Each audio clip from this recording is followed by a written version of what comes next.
Oh, you're very welcome to another great helping of stage race action in Switzerland, or is it? We've got a few different things about this year's 89th edition of Tour de Suisse, the first of which is that we're starting in actual fact in Lombardia in Italy.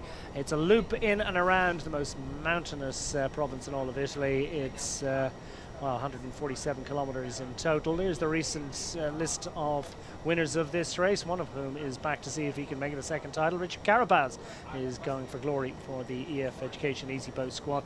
Not the biggest name in the field though. World champion is among them. UAE Team Emirates are defending the title. Of course, last year, 2025, Joao Almeida, fabulous final ramp to glory. Final stage time trial. And for death, and in the final, the eighth and final stage, he unseated Kevin Buchanan to take the trophy for the UAE Team Emirates squad. I wonder what Tadej Pogacar can do about emulating that achievement. Just 5 stages for you this year. It's a little bit of a change to the usual program, but it's a very interesting one. Today's stage, as you can see, 147 kilometers. Then we go to Locarno for day 2. Stage 3, very much in Switzerland at this point, by the way. Loop in and around Bad Ragaz. We'll be taking the waters and taking in some great mountainous action. But time trial coming up on the 4th and penultimate stage before the most challenging day of the week, the Queen stage, Villars-sur-Olon.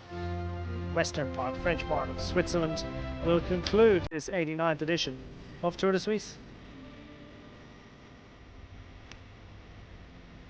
The various staging posts were just south of the very easternmost point of Switzerland, and the loop in and around Sondrio today. Demanding opening stage. Is it going to be one for the GC riders? Will it be one for the puncher? Certainly going to be a test for them. Initial flat section of about 55 kilometers, then constantly up and down from then. 2 category 2 climbs to be dealt with. We've also got the interesting innovation of the Tissot kilometer, 2 bonus sprints on offer within a kilometer of that. And then down to the back end of the stage, which includes various loops to go and find a couple of that 3rd category climbs. Second of those, and the 4th and final categorized climb of the day is the Bordighi climb. Over 12% on average, and the sum of that will be reached within 4.5 kilometers of the finish line back in Sondrio after 147 kilometers of great racing action today.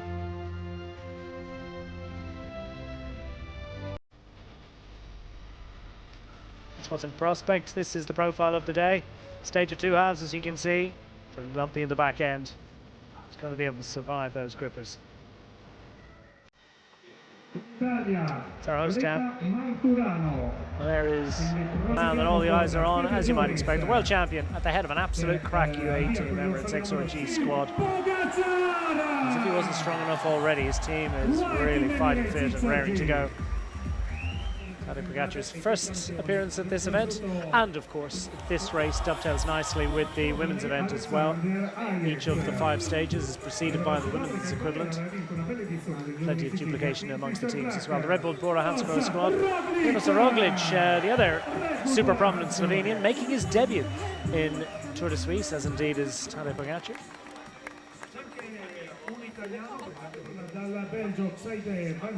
The Alpecin Premier Tech squad. Mathieu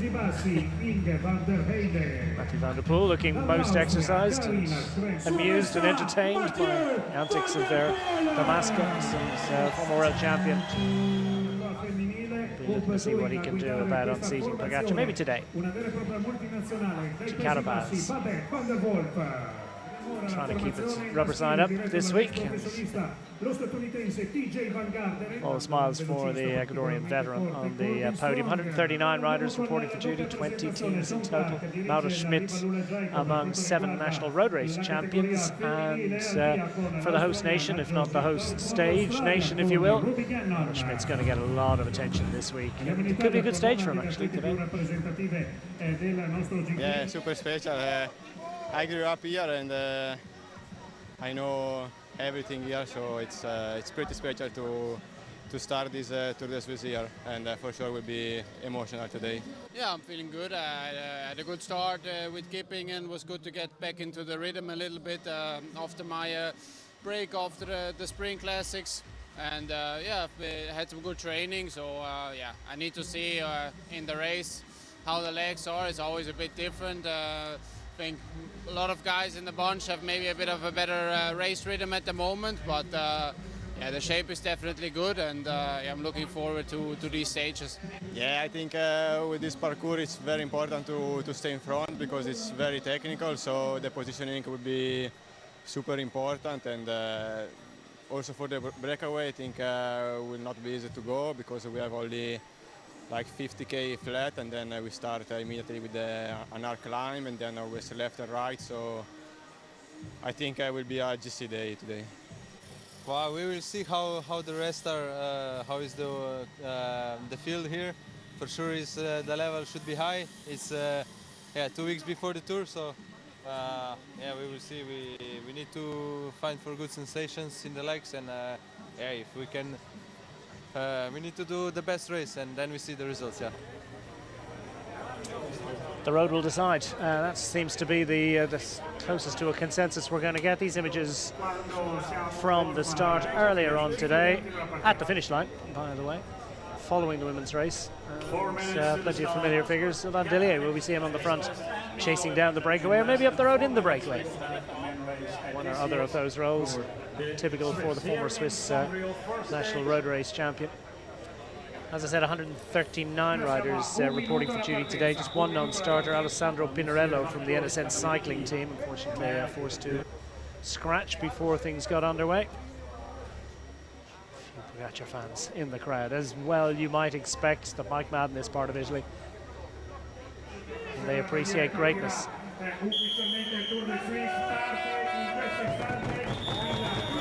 20 teams, including all 18 World Tour squads, setting off for this first stage of the week. 147 kilometers. Particularly long stages. I can tell you the longest stage is 157.3 or something, and the next longest is 157.2. Picking up the live images out the road, I can tell you that it was a busy enough start to the affair. All flat roads. It was certainly a very brisk pace, but quite quickly a group of 2 riders established itself clear of the peloton, and that 2 riders.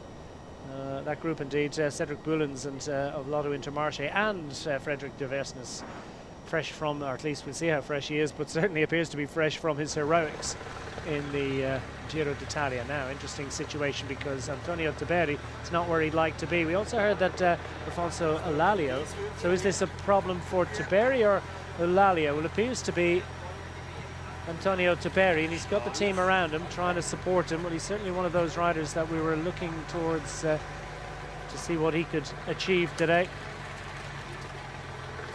And clearly these hills, and we're on the first of our classified climbs of the week. Boulens overhauled by the peloton. Tim Wellens on the front of the main group, and they're setting a ferocious pace in pursuit of a breakaway group, which now I suspect numbers just 1.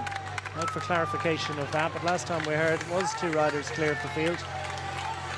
Yeah, Boulens, it's de Versnes that's clear at the moment, and the gap is coming down. It's coming down at a rate of knots under this relentless pace set by the Belgian national road race champion Tim Wellens, and he's got the team lined out in front of him, and potentially an opportunity to eliminate one of the biggest GC threats to Tadej Pogacar this week. Antonio Tiberi, that is a surprise, a shock. And you know what? A lot of the riders coming to this event on the back of training camps, often at altitude. Tour de Romandy, the last appearance in action with a number pinned on for Antonio Tiberi of the Bahrain Victoria squad. And in that respect, he has that in common actually with Tadej Pogacar, but Pogacar seems to be altogether in better shape right now. We'll keep tabs on that one, but it can often be a little bit of a shock to the system when you go back into racing. Although, I think one of our co-commentators here, one of the commentating for one of the other channels, Matthias Frank, the very well-known former Swiss road race star, great climber, great top 10 GC man himself, and he said that a lot of riders really like what the organisers have done with this event this year, paring it back from 8 to 5 days, and a lot of the stages relatively short, And it comes at a perfect time in preparation for the upcoming Tour de France. You come from altitude, get yourself into a little bit of a racing mode with this one, and then it's not such a long wait from then to the Tour de France to try and maintain that form that you've worked so hard to achieve. So it seems as if the organisers have certainly been listening to what the riders want. They've also been listening to the host towns and the villages, towns, cities and regions that are interested in playing host to one of the world's biggest World Tour stage races, one of the most important and venerable and most prestigious titles in world road racing. And they've heard that there's a great advantage actually in having a start and a finish location in exactly the same place. Sort of a double whammy, isn't it? More bang for your buck. And they feel like they get more. And then to add in another race, you've got the women's and the men's race as well. You're kind of doubling up. Loads of extra opportunity and stimulation and entertainment for the race fans and interested and curious onlookers that might visit the local region. And of course as well they've got all of those extra hotel rooms that they have to fill for double the amount of teams. It can add to logistical challenges for the race organisers, I can tell you that. We pick up the back of the peloton on this technical and demanding. That's Clement Rousseau, by the way, an event debutant. 47 debutants, I believe, maybe 46 because we didn't have Pinarello starting today. There's the situation. Diversen has taken the top points at the first of our classified climbs of the week, ahead of the charging peloton led by the UAE team Emirates XRG squad in line astern. Team Wellens setting the tempo. Tadej Pogacar staying close to the front. Brandon McNulty among his cohort of supporters and willing team workers. Jonathan Narvaez, fresh from stage-winning glory at Giro d'Italia. Again, how fresh will he be? He certainly went very, very deep, didn't he, in pursuit of stage honours. Went for the points classification, went for the mountains for a bit. And Diverseness too had a very busy May with his exploits in the Giro d'Italia, now etched into the annals of Corsa Rossa as a result of not least his wonderful stage-winning success. Let's get just a look at this tarmac change there. That looked okay, didn't it? A relatively conservative approach there, just using half the width of the road, not gone in too deep.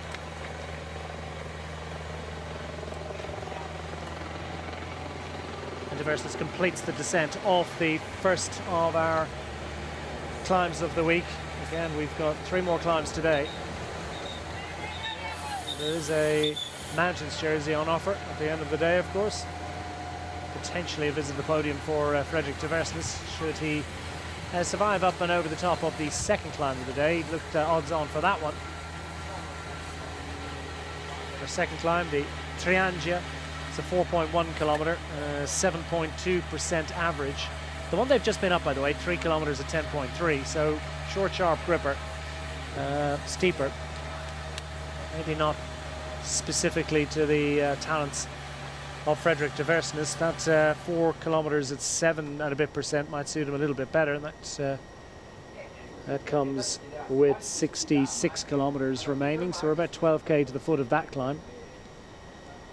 Before we get there though, and not too long from, about 4k from here, we will have the first of our Tissot kilometre sprints. Again, I'll go over this at length during the week, as much to remind myself as anyone else, but basically you've got 2 sprints in the space of a kilometre. I don't think the first one's going to be a sprint, is it? Because Diverseness looks odds on to claim the 3 bonus seconds on general classification at the Tissot sprint. And if he wins the second one as well, he'll be guaranteed a trip to the podium to collect a very nice Tissot watch, and he'll have 6 seconds in total reduced from his general classification total. He'll be ahead, basically.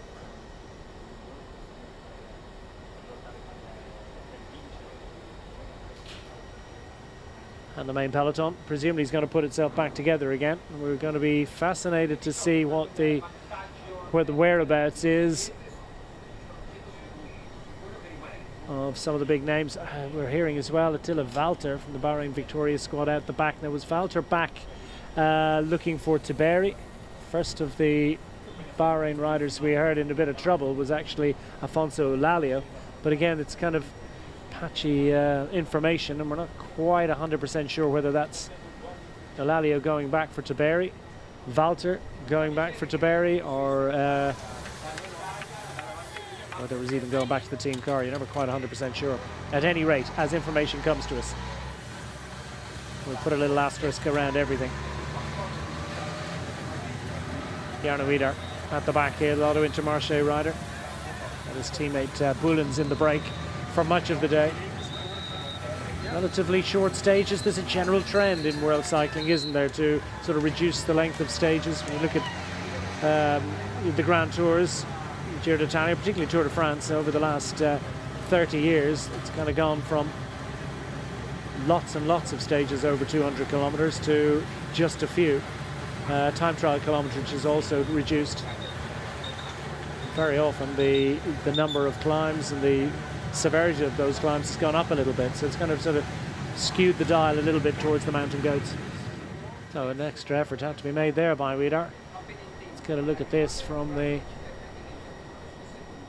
helicopter. Great image, isn't it? Sort of tilt and shift vibe about that one.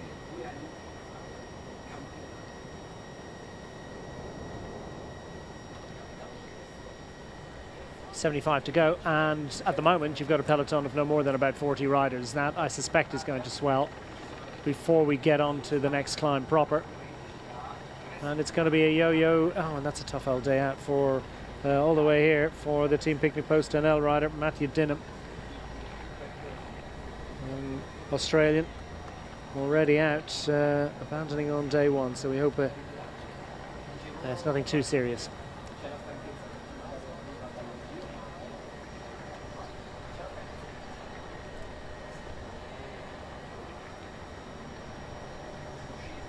So the battle is joined on day one of Tour de Suisse, this 89th edition of an event that can trace its lineage back to 1933. First win back then for Max Buller, the Austrian.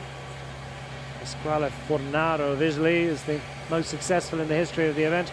Here's 3 points, or indeed 3 bonus seconds for Frederick de Versnes. He's first through the first of those 2 banners within a kilometre. Interesting to see whether anyone fancies pinching the 2 and 1 bonus seconds on offer from the main peloton behind. I suspect the UAE squad might just escort Tadej Pogacar through. De Versnes is quite the beast, isn't he? A stunning stage victory in Giro d'Italia. He'll always have Milan. Heading up that group of 4 riders, 3 Italians I think, wasn't it, and himself went to the line. And another great famous victory in Italy. He loves racing in Italy, so another opportunity today in Italy to claim a famous win with just a minute advantage. I think he's going to need a bit more than that, but he knows how to measure out his effort. Remarkable ability to maintain strength all the way through to the finish line of even longer stages than this. So now he's got a 6-second head start. Let's get a look at that. It's, yep, Tadej Pogacar takes the 2, and I think the 1 going to Grossschartner there, the Austrian. So the UAE not in any way threatened there. Let's see if something similar happens at the second of those climbs. That's those sprints. That's presumably under the banner of the first one for the main peloton. Charging along. He's got a gap of 1 minute and 6 seconds, so it's fair to say that they're probably going about 55 kilometers an hour in that main peloton behind. And Decathlon joining the fun for a little bit of chasing. And they're going to prevent the world champion from taking another. It's the Scotsman on the front. It's a role he's done so much in his career. Wellens too. And Pogacar happy enough just to stretch his legs here a little bit. There is a 1 second on offer too. And it would appear that has gone the way of Matthew Riccatello, the young American favourite for the decathlon CMA CGM team, or Chuma Chugum as some would have it. Probably leave it at that. So 4-second head start, as if he really needed it. How much of an effort did he make? He's riding on a bit here. I encourage Brandon McNulty just to, and that will frighten everyone. And Tadej Pogacar does love to do things a little bit differently.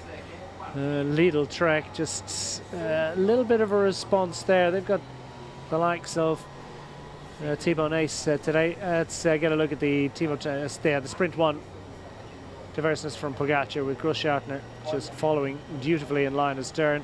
Then Riccatello decided he wanted to get in the fun as well, claimed a handy bonus second.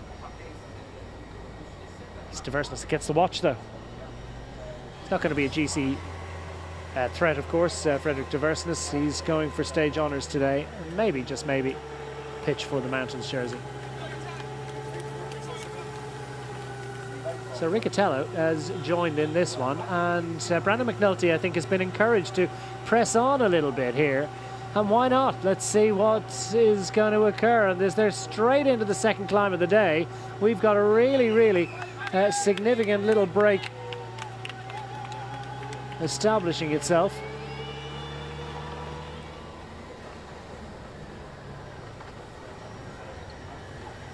Main peloton behind. Fraction, I mean, you call that a main peloton? It's only a group of about 30-odd riders. It's reducing quick. Speaking of reducing quick, it's a dwindling advantage for our man up front, because Diverseness finding himself leaking time significantly. This is certainly the steepest lower element of the hill. It's a 7% hill, and I would venture to suggest that's probably a little bit more than 7% at the early point of this climb for Diverseness. And try and measure that effort though. Remarkable ability. Yeah, that's what I say. He does like Italy, because of course he took a fabulous stage victory, long range attack, looked as for all the world as if he was going to be caught, but they didn't quite catch him, and that was in last year's Tirreno Adriatico. And among those riders who didn't quite manage to get back on terms was Mathieu van der Poel. Not sure the whereabouts of van der Poel right now. I'd be surprised if he's not in there. Back of this main peloton, though, it does conclude or Luis Aular. He's got a fine sprint on him and is one of those sprinters who can climb a little bit. Meanwhile, Niels Pollitt of the UAE squad calls for the team car. Utterly unconcerned. Well, he grab a couple of bottles, and if they do close this one down to his teammates up front, they'll have a little bit of extra sustenance available. Oscar Riza back in here. Kind of be surprised if Van der Poel wasn't. But we'll see. Pogacar's shaking a leg here a little bit, causing all sorts of consternation. He's got the legs to follow. I think that's Baggioli, by the way, the local man. I mean, absolutely fired up man, proud native of Sondrio. What would it mean to him? And oh no, here he goes, would you believe it? First man up to Frederick Diverseness. Well, they clipped a minute off that advantage in the space of about a couple of kilometres, and it's going to be Tadej Pogacar now. EF Education Easy Post. What's the likes of Carapaz, Albanese and others got in terms of a response? They've clearly spotted the danger, and they want to be present. They're not going to allow Tadej Pogacar to just sort of float off the front. I mean, it's easier said than done, and I talk about the chess on wheels and the tactics of it all, but when you've got the most efficient lungs in the world and you can produce the power on the climbs, well, it's so difficult to go with it. And Diverseness is, he will resist it for as long as he can, but I wonder just how much longer he's going to be able to. This will ease up a bit. Carapaz has joined the battle to try and make his way across, and it's an opportunity as well for Vacek. Lidl Trek clearly want to see what they can achieve today. Not Baggioli in there, Vacek, and now we're seeing McNulty, Brandon McNulty. Well, initially there, sees other riders going across, Roglic is already in the fight. What a scrap we're having. Paul Double is the British climber in the purple colours, has joined Roglic.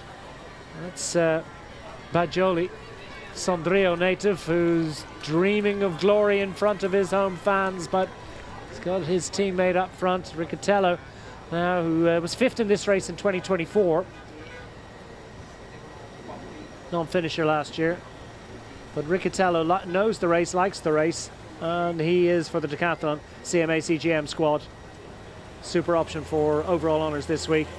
Tversnes, as the gradient has eased ever so slightly, has settled in on the wheel of Tadej Pogacar, and I don't think there's any responsibility whatsoever on Tversnes to give Pogacar a turn at all. He may think that there would be a value in that on in the valley beyond it, but well, we've got 2 tough climbs to come after this one. He's got to get up and over this one just yet. So the most challenging element of this second climb of the day was certainly in the early point. Sort of eases out to about 7.26, that kind of number. Percent, that is.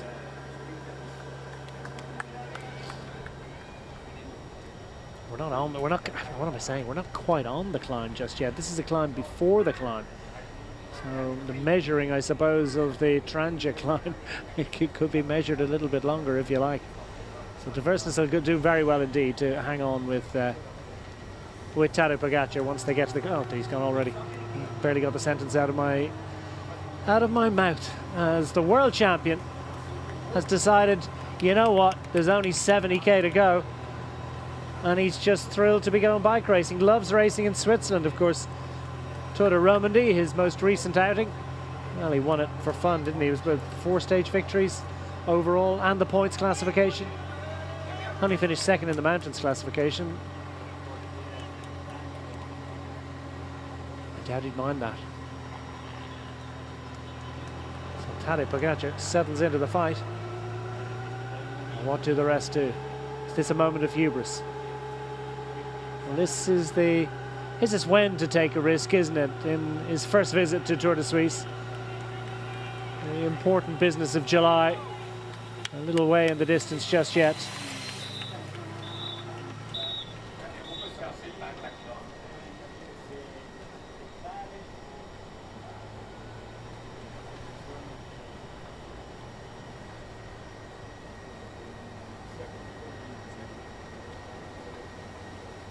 Tversnes will just drop back into the clutches of Carapaz, who in turn finds himself back in amongst Bajoli, Vacek, Double, Roglic, Riccatello. And they're forming the counter alliance. Tversnes, I'm not sure how long he's going to be able to stay with this after his long reach out.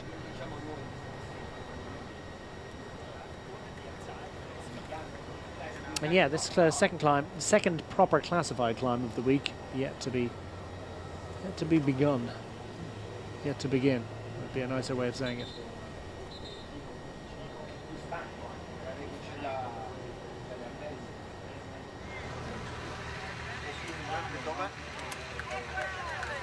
Meanwhile, this is next group on the road with the likes of Callum Scott. Well, this might be a little bit further back. Well, Callum Scottson certainly on a good day. Mara Schmidt, we expect naturally enough great things off this week in his home national tour. Corbin Strong is proving very strong in the climbs here. Ewan Costu, we certainly would have expected that from the Groupama FDJ rider, that he would be able to go in this kind of company. Louis Vervaeke as well, so I'm not sure this is Group 3. I suspect this is some way adrift of the front of the race.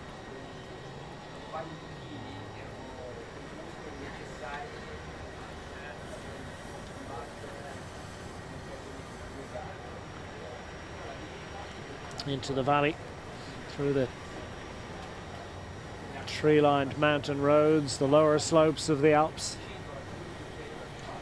Everywhere you look, if you crane your neck and turn through 180 degrees owl-like, all you see are various different terraced fields of of vines dedicated to viticulture.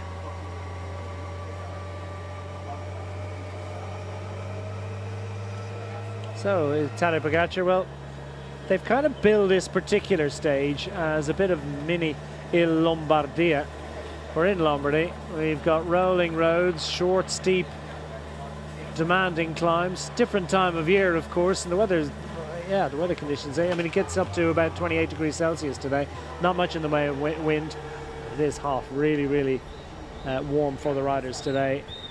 But it's a little mini Il Lombardia in its own way. And of course, he's won that on 5 occasions. He's the reigning champion of Lombardia. He's won it the last, what, 5 years in a row? Yeah.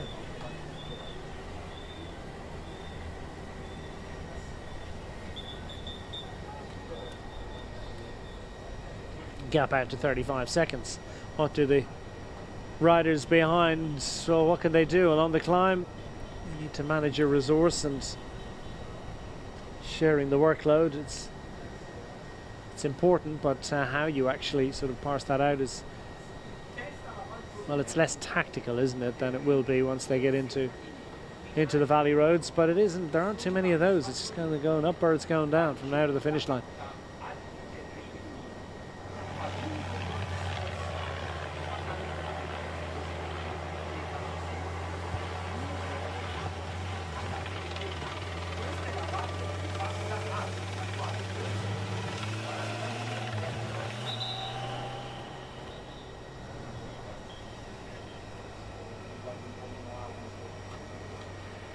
I'm not sure if this if Tour de Suisse has ever started outside Italy before. It's had several sojourns into Italy. It's far from unusual that it will finish in Austria. Indeed, Sulden was a very popular destination for several years up the big mountain there in the Austrian Alps. But it's not in recent memory has there been a start outside of Switzerland in Italy. So this is certainly an interesting development. Tomorrow's stage, of course, sort of reaches into the Italian part of Italy. It's a lakeside ride tomorrow. It's going to be absolutely epic to look at. Really pretty. Starting and finishing in Locarno on the shores of Lake Maggiore. Has a little dip down towards Lugano onto the Lake Lugano. And then goes out to try and find a few climbs as well. It's not that dissimilar actually to today, although the climbs do start quite early on in tomorrow's stage. And a couple of short, sharp shocks at the back end. The denouement could well be a little bit deeper into tomorrow's stage, but it's nonetheless quite similar. Stage 3 is Bad Ragaz, into the German part of Switzerland, if you will, which is sort of, you know, by far the biggest element of the country.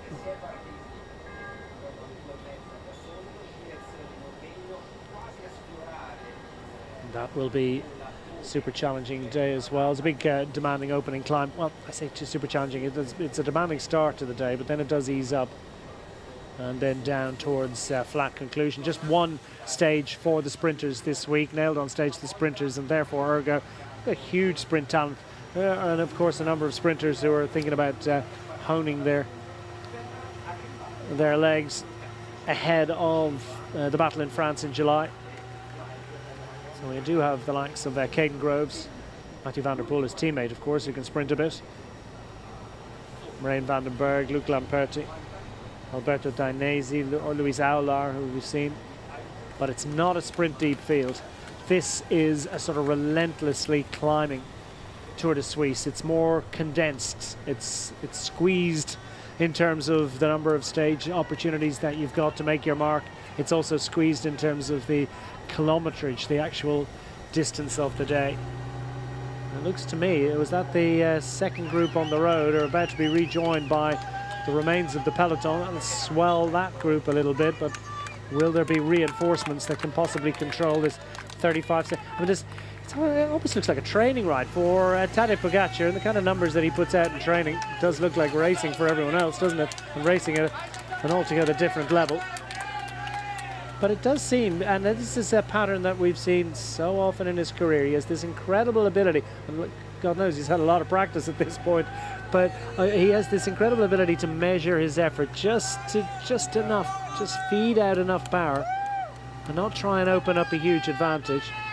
Just ease his way into it and then make sure that he's got enough energy in hand for those final challenging 20 or 30 kilometers. Steals a little look across to the right once more, tries to get a sense of just where the chasers are. Team car, they'll be keeping him well abreast. Bajoli on the front with his teammate Vacek, double at the back. No, they haven't yet been claimed by the chasers. There's Richard Carapaz, number 31. Riccatello, young American climber, number 21. Roglic is in the middle of the group, the Red Bull Bora Hansgrohe man. And the elder statesman of this particular group at 36 years of age, making his Tour de Suisse debut today.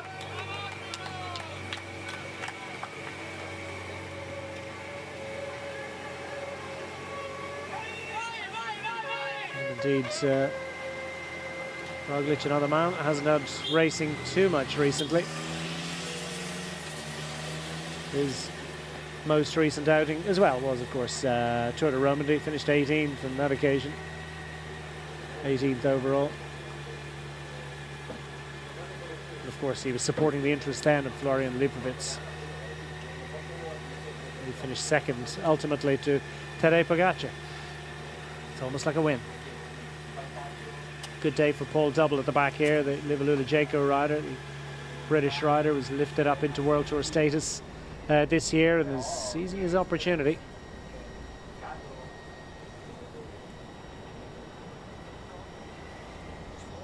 First Tour de Suisse for Double.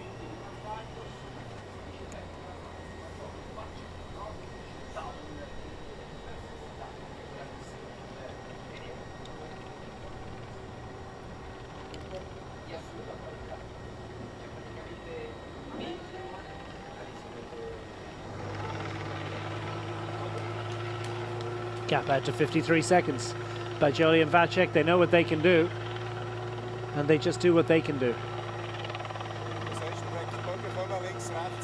Brandon McNulty knows what he has to do. Just sit in the group, sit and wait, sit and wait. Finally, the UAE team car is unleashed. Not sure who's in the team car for the race for the team leader. We've got Andrea Hauptmann, Marco Marcato, and Simone Petrazzini are the DSs for the UAE Team Emirates XRG squad. So one of those is going up to join up with the pre-event favourites. Pogacar's only lost one bicycle road race this year. That was Paris-Roubaix. Finished a disappointing second to Wout van Aert. But he'd like that sprint back. And of course, the whole cycling world is disappointed with the news that Wout van Aert won't be able to take part in this year's Tour de France. That niggling elbow infection, requiring further convalescence. So quite a few riders have had their difficulties, haven't they, in advance of this event. Look at the way that this race is already blown to pieces. GC contenders announcing themselves. A lot of riders will be thinking, Tobias Foss, by the way, was the Net Company Ineos rider, Norwegian national time trial champion. I wonder where Andrew August is. Well, there's Wellens, who did so much to create a scenario for Tadej Pogacar to attack. I'd say there were a lot of frightened riders that when they saw the Belgian champion and the absolutely fierce pace that he was setting on the first climb of the week, the Puglio in Monte. And now Wellens struggling to follow the tempo, but he's done the needful. He'll try and make his way to the finish line, find the right group. There's Mathieu van der Poel, by the way, in this group that also includes Sander de Pestel at the back here. Michael Matthews, another man back after injury, has a couple of stage victories, number 1, 3, 4 in the purple. Michael Matthews, former points winner as well of this event, and he will give a full examination of his abilities this week, just to prepare himself for Tour de France to come. 35-year-old Australian, what a great all-rounder he is and has been. He did do, of course, the Tour of Rhône-Alpes, but didn't. One of those riders who failed to finish it. One of a huge number of riders have failed to finish the former Criterium du Dauphiné, now known as Tour of Rhône-Alpes. These races no longer clash. It was always like a one-day overlap, which meant that you couldn't do both. Not too many riders would want to do both, but I suppose if you didn't get the full number of days, and he did indeed only get 5 days last week, so 5 days this week, maybe that's the perfect scenario in terms of prep for Tour de France, especially for a rider coming off a long layoff. Different approaches. Brandon Rivera here in the first chase group on the road, or is it the second one at this stage? He was part of that group that included Pogacar. Bjorn Kurtz is the young British rider for the Team Picnic Post NL. Paul Lapera, another fine climber, the Frenchman, for Decathlon CMA CGM. So biggest issue for Tadej Pogacar today is getting the radio to work. Well, he's got his team car at least handy.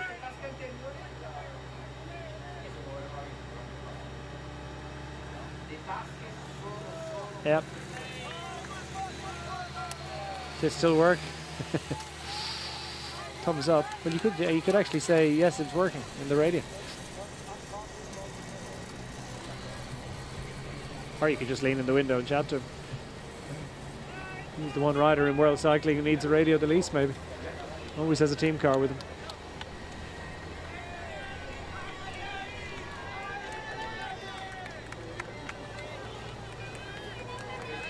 So Mountains points claimed by Tadej Pogacar. I suspect the Mountains jersey could well be on his shoulders at the end of today. Cap out to 1 minute and 10 seconds.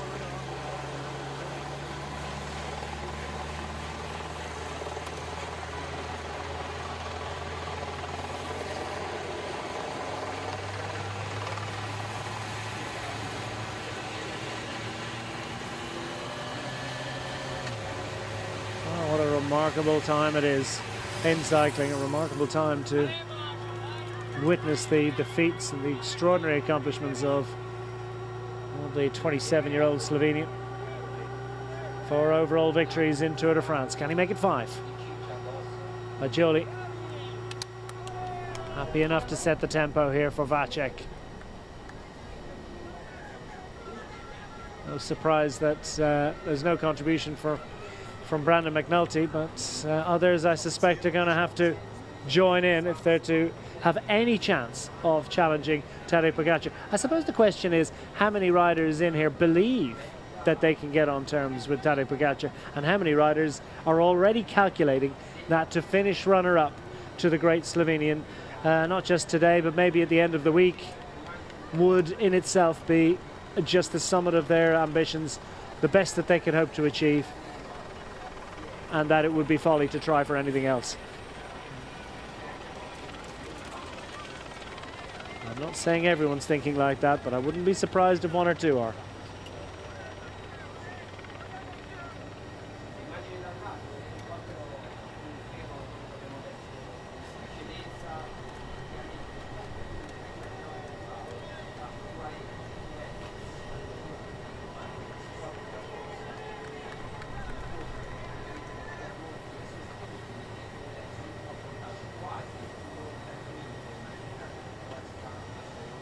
Across the top of the climb, an opportunity now for various riders to link back up. And a little bit of a reprieve ahead of the battles to come. Not much though.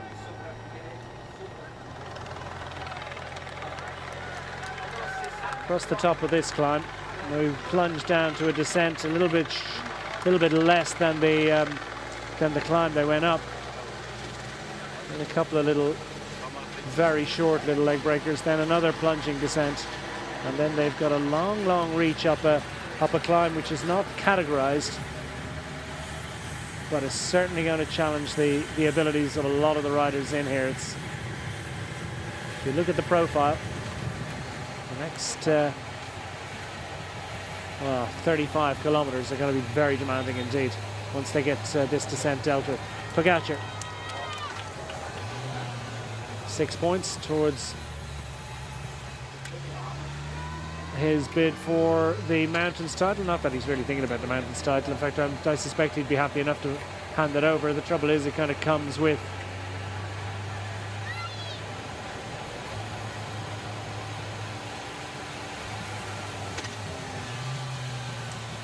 as a natural consequence of his long-range attacks.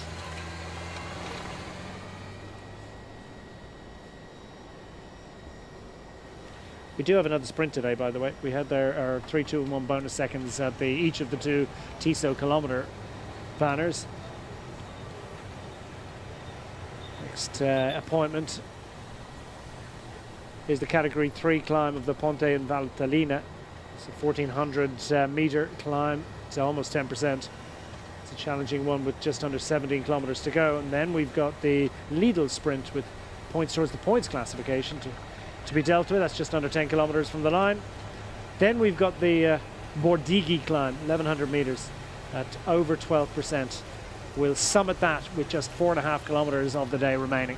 And then we've got a winding, sinuous descent down towards Sondrio.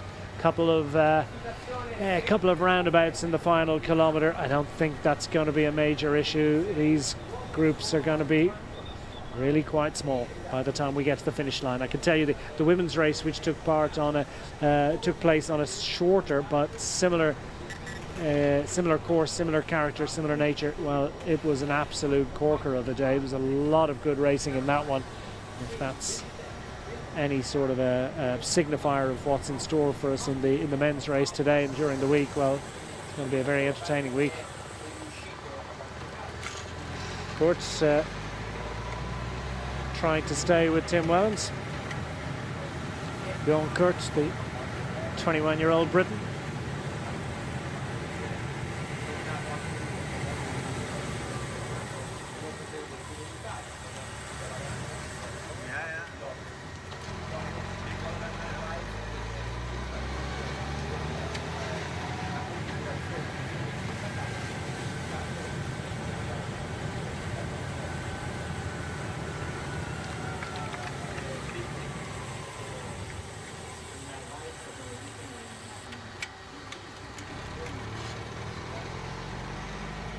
Kurt finding himself having to get on the gear. There's a lot of riders riding solo already. I tell you what, it's a shock to the system, isn't it, on day one? You find yourself battling like this. 21-year-old from Leeds, 10th overall in the Alula Tour at the beginning of the season. Has had a lot of racing recently. Did Eschborn Frankfurt at the beginning of May, and then that was it, really. So Bjorn Kurt, I suspect while the Team Picnic Post and L squad did mention that he's a rider that could achieve something this week, I suspect they would understand that coming back to racing after such a long layoff, never obvious exactly how the legs are going to respond. Tell you what, this is a great ride here by Baggioli. There's a lot of riders swinging off the back of this one. They've had to work hard to rejoin, and they're not necessarily in the entire Netcompany Ineos squad, or at least 3 of them appear to be in, or is that 2 and 1 Uno X? Yeah, I think that's what it is. But at any rate, a couple of Netcompany Ineos riders fighting hard to rejoin and get involved here. Tobias Foss with them, I believe.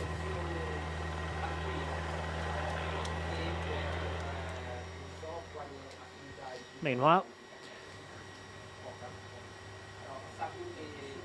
radio sorted. Normal service resumed.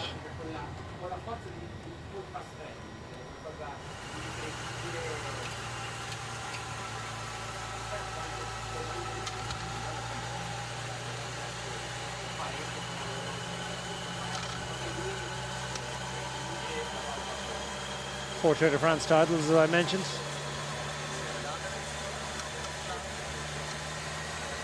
Has, of course, got his Giro d'Italia title.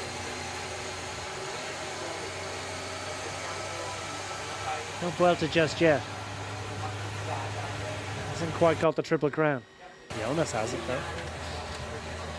Wonder if he will fancy going to Spain at the end of the year. Right now, maximum focus on Tour de Suisse, followed by France. In Lombardia is on his programme. Goes in defence of his title.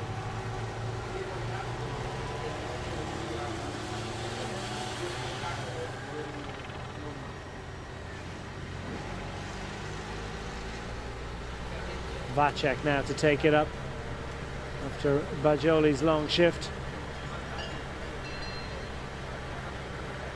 Carapaz, that punchy style, looking full of fight.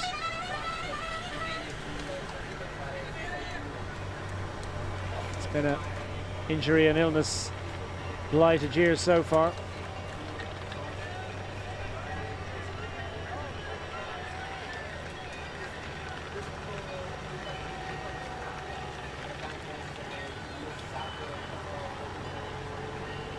He says that he will overcome all the various difficulties. To miss the Giro d'Italia, of course, Richard Carapaz, due to surgery to remove a perennial cyst. So that's painful, to say the least. And I mean, it's a painful part of the body, isn't it, for a racing cyclist? So yeah, he said he feels good on the bike right now. Spent some quality time at home. He's recovered, refreshed, looks full of fight. Trained well, able to sleep in the same bed night after night. Great for preparation. And a lot of riders will have a similar story to tell. This, of course, a major appointment ahead of the Tour de France in its own right. Huge addition to any rider's palmarès. One of the most prestigious stage races on the World Tour calendar. And a race that has prestige and heritage interwoven. Gap out to a minute and a half. Is it going to reduce from now to the finish line? An opportunity for Tadej Pogacar to, well, pretty much ring fence the yellow jersey and claim it already on day one. I did mention the fifth and final stage is very much the Queen stage. Got 3 climbs up the big mountain in and around the finishing town, the starting and finishing town of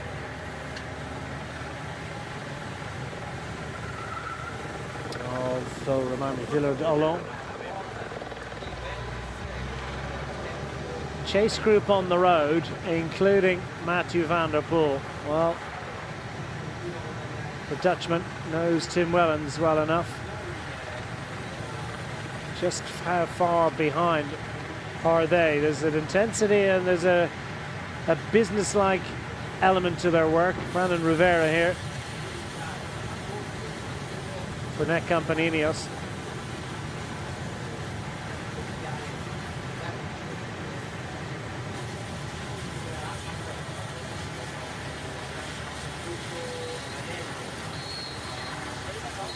So no let up. Can they rejoin? And there will be riders that have had a bit of a mare today, that have struggled, that will find themselves going better as they work their way into the week, as the benefits of the training camps and those trips to altitude start to take effect.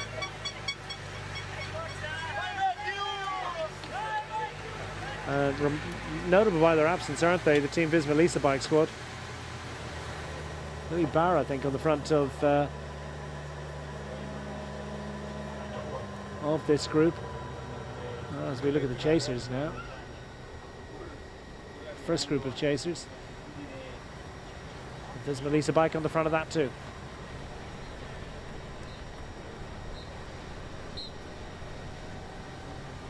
Okay, our Cineflex operator doing a great job of finding Group 3 on the road, and this is, I believe, the Van der Poel group, so Group 3. Well, now that I say it, I don't see too many Alpecin jerseys in there, do you? So I suspect Van der Poel is further back, and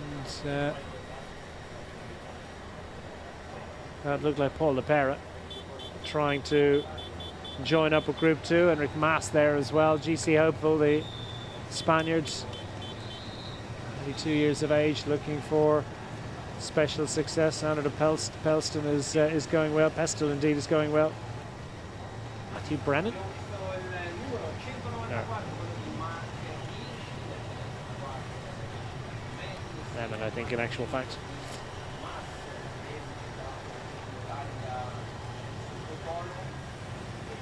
Lorenzo Germani, Italian rider for Groupama FDJ United, having a reasonable day. Not quite able to link up with the with that group, but looks like they're making a little bit of progress. So every chance they will rejoin. It's a long sort of gradual winch up in this phase of the race. Average speed is a little bit reduced, but it was an absolutely thundering start to the day. It's still well clear of 40, it's north of 41 kilometers an hour, despite all the climbing they've got today.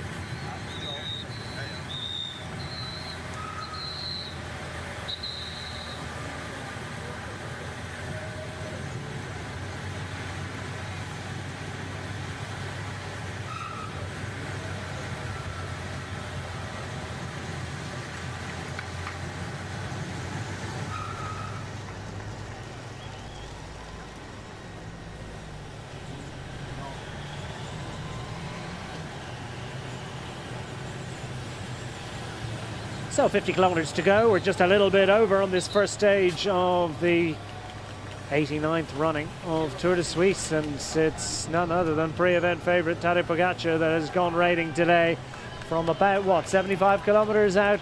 He decided enough was enough and attacked, he attacked to take a couple of bonus seconds at the second of our Tissot sprints. Just had a small group with him, including Matthew Riccitello. Saw that they had a bit of a gap and said, you know what, I think I might keep going here. Why not? Very, very quickly linked up with the one remaining rider from a two-rider breakaway. Frederick de Versnes was caught and pretty soon dropped. And the group assembled behind, and it's Carapaz has decided to go solo. Now look at this for a fighting performance here from the Ecuadorian, the only former champion of Tour de Suisse in this year's edition, and the 2021 winner, Richard Carapaz, after all his difficulties earlier on in the season. Looks like he's come out of this training block going pretty well, but can he close down a gap of almost a minute and a quarter to the world champion up front? Well, either way, it looks as if he's got some decent form. He's the only EF rider in there, playing his own card. And there's a great openness about today's stage, isn't there? There's not much in the way of tactics. The road is deciding this one. Pace is absolutely relentless, and it's good old-fashioned bike racing in its own way.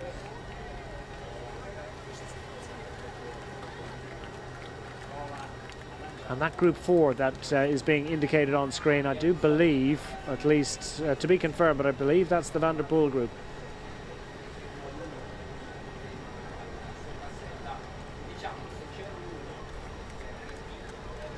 That's the one we saw with Barre, the Visma Lease bike rider, doing a bit of work on the front. His teammate Kelderman is in this chase group here in yellow, down towards the back. Wilco Kelderman, who was 4th overall in Tour de Suisse in 2023. He's joined up in a group of, what, maybe 15, 16 riders, something like that, that are now pursuing this man and Tadej Pogacar, the race leader. Carapaz pulling faces, and he's settling into the battle here.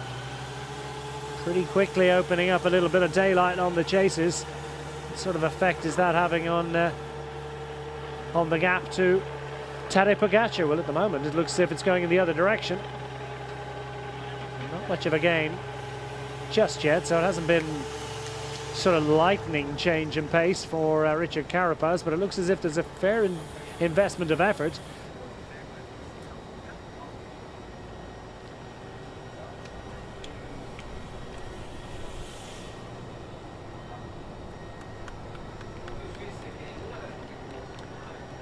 Riccitello in the this group. Well, they've kind of, where's the cooperation?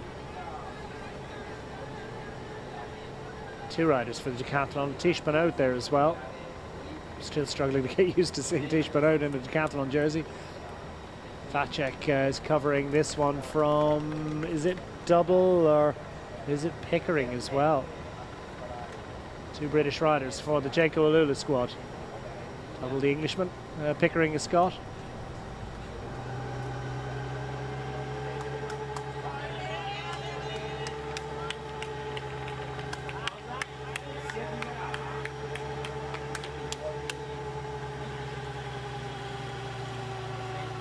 Carapaz has a little bit of daylight, but not a lot. This race on these climbs, this is an unclassified climb, by the way. There are more of those than there are classified.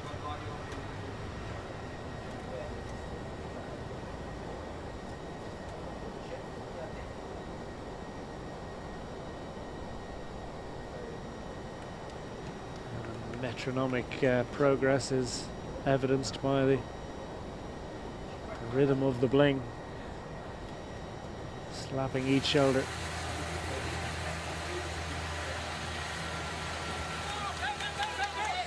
Pogacar hits the next downhill stretch.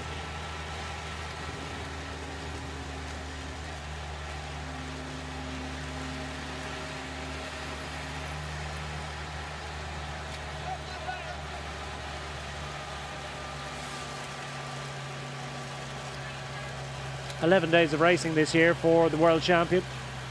He's won almost everything. I mean, he was second in Paris-Roubaix. Now he was only sixth, heavy quotes on that one, in a very short prologue of Tour de Romandie, but of course ahead of all the other GC favourites. Then he won the next two stages. Then he was, the only other blemish was fourth in stage to Orbe out in western Switzerland, in the French part, in Romandie. Fourth, and then he won the last two stages and the overall, the points and everything else. And that was his last outing in racing.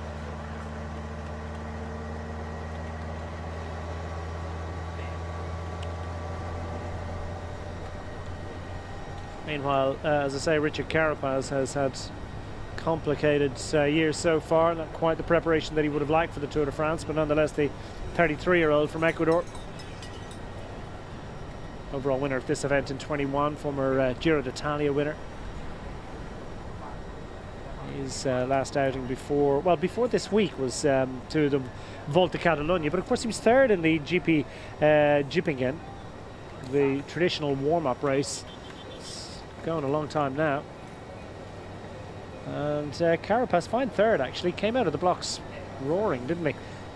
They've closed that one down. They're kind of racing amongst themselves without really paying due credence, I suppose, to what's happening up front. So this is an opportunity perhaps for Carapaz to gain, what is he sitting at, about 27 seconds of an advantage, just under half a minute for Carapaz over this group. That's going to go further out. Carapaz doesn't seem to be making any inroads so far into the advantage of Tadej Pogacar, so it's kind of honours even between them.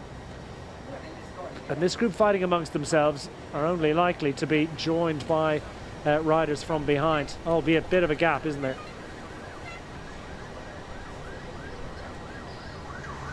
So about a minute and a half to the next group on the road. And for Bart Levin, well, he knows he's got riders clear and closer to the front of the race.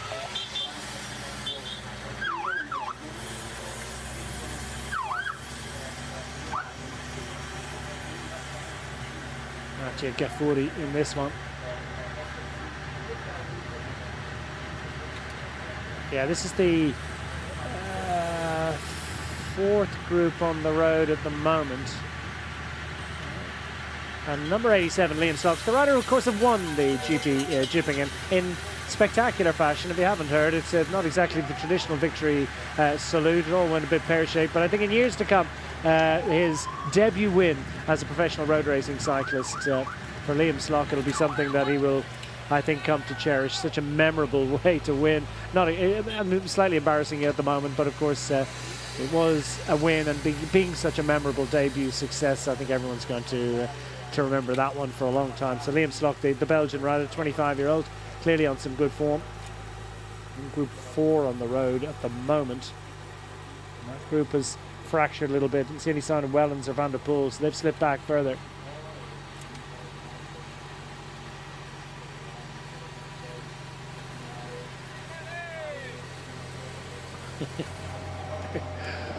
Like he just went for a little walk to the shops, and there he is, the world champion. And here he is, former Ecuadorian champion, the Giro d'Italia winner, Richard Carapaz, still losing time. Now finds himself a minute and a half down. Let's see if it settles down a little bit.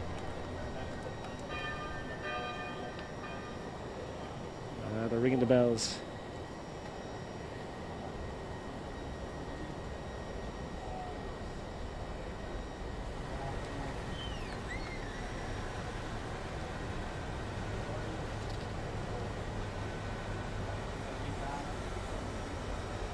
There's Santa Casa in all its glory. Sanctuary dedicated to the Nativity of the Virgin, built between 1646 and 1790. In fulfillment of a vow made following the plague of 1630.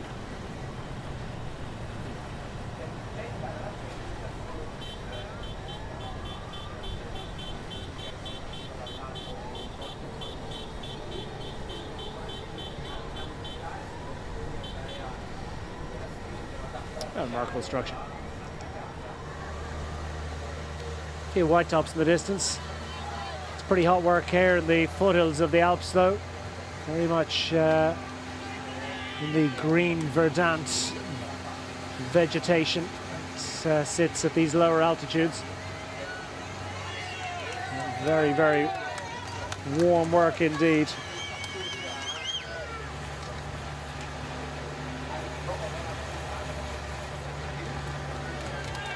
A man at his work and enjoying every minute of it. There's a freedom about how he races, in large measure down to the physical advantage that he has. He's good technically, good descender, sits well on the bikes, a fabulous time trialist. But when he comes into his own in the mountains, he can just do his own thing. Enjoy the experience, enjoy the physical output at the end of the day. And I'm already planning for his arrival at the finish line solo. I think everyone is. It's advantage not going up in big chunks at the moment, but he's one-on-one against Carapaz at the moment. Gap out to his former, sort of the former group of riders who he was with as the peloton thinned out in pursuit of the early break of 2. Well, that's out, as you can see, to over 2.5 minutes and still going in the right direction. So yeah, there's a freedom about how Tadej Pogacar races, and there's a reason for that. He's just that much better. Tactics become vaguely irrelevant.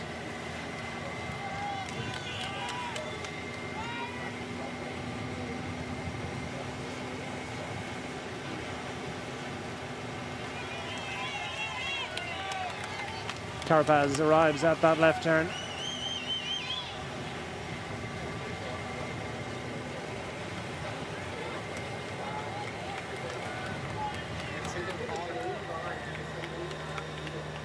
And he's just going in the wrong direction, but nonetheless, he's managing to fend off. He's put a minute into the group behind him. So this is a good investment here for Richard Carapaz. Long way to go, still 42 kilometers left. By no means certain that he'll hold off those chasers behind. They, I think, are there's a caution, isn't there? There's an awareness of just how demanding the final of this parkour is, and even if you want to stay at the front of the race, you need to know what's coming up. This is Kelderman at the back here, by the way. Whole double just in front. Also on a reasonably good. Well, Mikel Landa, we haven't mentioned him. Another option. Soudal Quick-Step. Expecting great things from the likes of Ilan van Wilder, but Mikel Landa able to hang on in here. Sergio Higuita. A bit of a return to form of late, isn't there, for the man who was second overall back in 22. Kelderman, a former podium finisher as well, at the back of the group at the moment. The UAE riders just have to track along. Narvaez, after his Giro d'Italia stage-winning heroics, sits number 7 on the tail of Felix Grossschartner. Grossschartner arm aloft, and they also have Brandon McNulty in this group. Grossschartner 11th last year.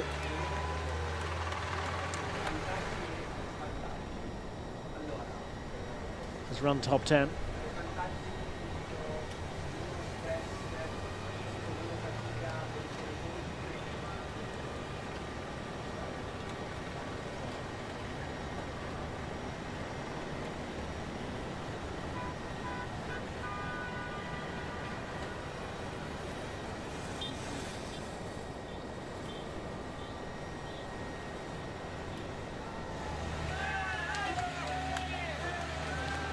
It's almost 2,500 meters of elevation gain today on a stage of just 147 kilometers.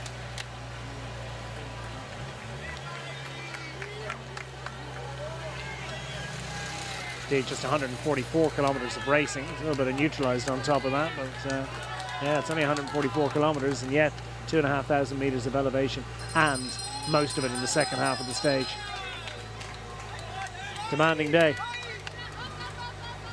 Well, we heard from Andrea Baggioli at the outset of the day, and the man from Sondrio said, you know what, I think this is going to be a GC day.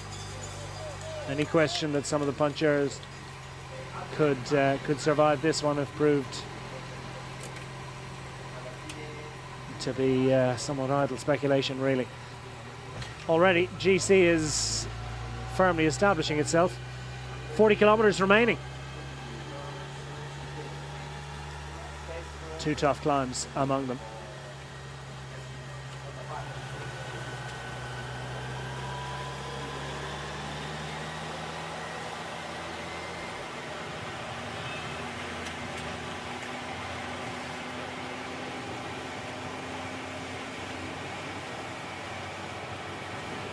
We've kind of reached the lower slopes of that long drag. It's going to take them up to a relatively long descent.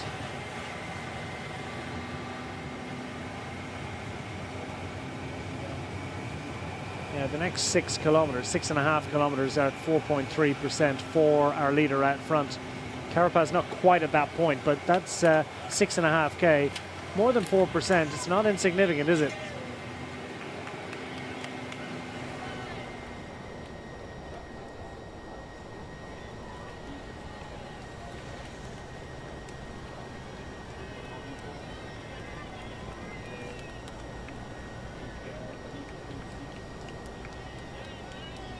And we've got a relatively long descent. It's going to take them down to 25 to go.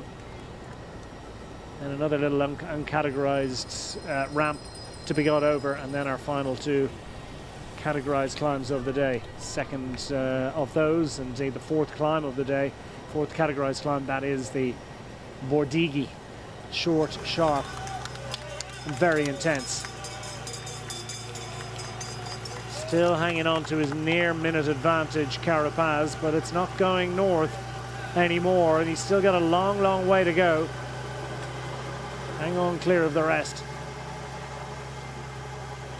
I think you need about 15 TV motos on a day like this. This is one of those days where you've got GC favourites and fine performing riders are all over the roads. I mean, it's not just a case where there's a big gruppetto forms behind a main group of favourites, and that kind of waits to the final climb or the final couple of climbs to establish the pecking order.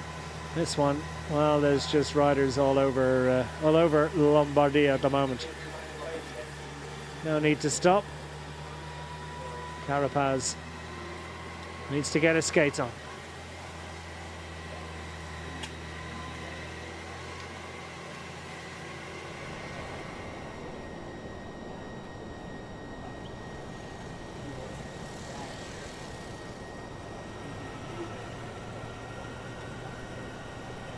Maximum elevation of the day, by the way, the highest point we get to is about 850 meters. So we're quite a way below the, I mean, we've got serious climbs later in the week. This is a Lombardia style stage, not an alpine stage.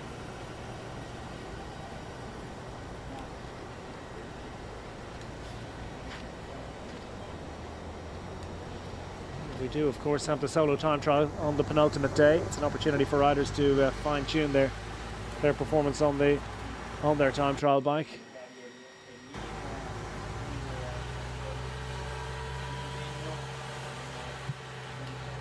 Simon Dalby, by the way, that was for the Uno X Mobility squad, the Danish all-rounder. Pretty good climber. Another half minute in about the last 10k, a little bit more, maybe 15k. Added on to the advantage of Tadej Pogacar, who continues to look like he's out for a training ride. He's certainly enjoying himself. That's a busy style he has. He looks, I mean, it's a winning style. He looks easy on a bike, slightly sort of upright and across the top of the handlebars.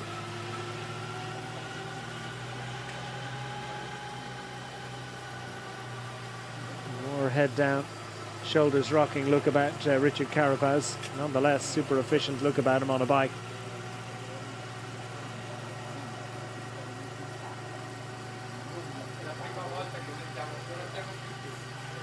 Now for the first time we're seeing that Richard Carapaz has got over a minute advantage, fully a minute and 5 seconds, make it a minute and 3, but the signals and the indications going in the right direction still for this Ecuadorian.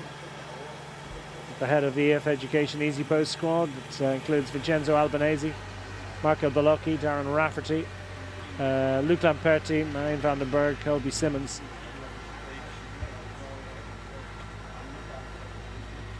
Meanwhile, Felix Roschartner, grateful for the presence of the team bike, and he'll grab a couple of bottles because there's plenty of representation in this second group. I think he gives you a sense of the strength and depth of the UAE Team Emirates XRG squad, because they have just got a string of riders, any one of whom could potentially be a team leader in any of the other squads. Tadej Pogacar I've mentioned. Tim Wellens, we've seen his great work, and he's left it up to Grossschartner, McNulty and Jonathan Narvaez to represent in this group. And then to do the donkey work is the big classics engine that is Niels Pollitt. Domen Novak as well will certainly not be found wanting. Been with Pogacar, his fellow countryman, for many years now, and what a talented rider he is. So I mean, all through the UAE squad there's just so much ability. This is Tobias Foss coming back, the Netcompany Ineos rider, Norwegian time trialer, another good all-rounder. Remember a stage of Tour of the Alps, not that far from here, a little bit further across to the east of northern Italy a few years ago, and Tobias Foss, maybe the weather suiting him a little bit better on that occasion, but he's another very, very talented all-rounder who can get over some very grippy climbs. Sergio Higuita in the blue of Astana, just in front of Tobias Foss.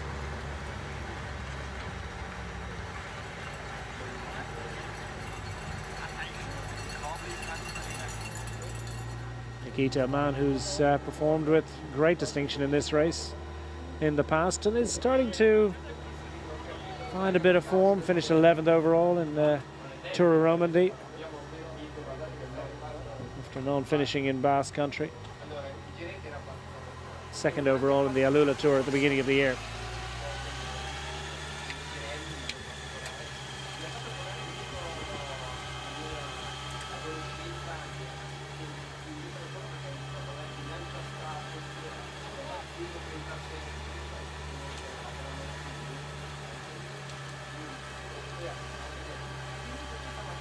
Impressive flexibility.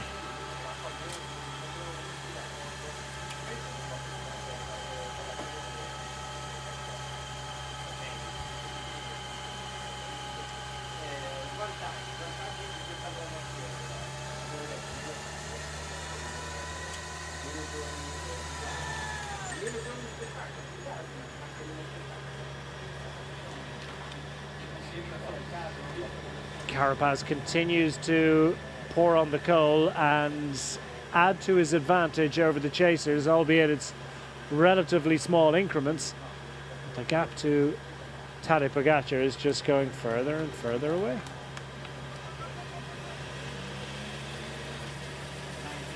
Well, it'd be interesting to get Richard Carapaz's thoughts on whether that blackboard is making for grim reading or very encouraging reading. I'm going to opt for the latter, actually. I suspect he's going to be happy enough with the way things are going at the moment, even if he doesn't necessarily ultimately hold them off. Just this signal that he's come off his training block, and after that medical procedure, clearly in fighting form, ready and willing for a bit of a hit out. Speaking of which, are we going to see a hit out from this this group of chasers?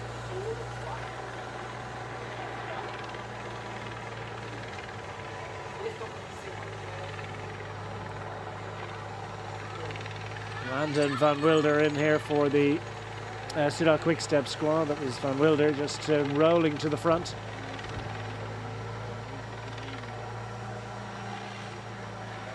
And a little bit of cooperation. It would appear that they've kind of put the band. Andrew Augustin as well as Tobias Foss. So useful representation for the Net Company Ineos team. Matthew Riccatello has Tej Benoot for company. Vacek is joined for Lidl Trek by Andrea Baggioli. So a lot of 2x2 situation. 3 riders for the UAE that aren't chasing at all.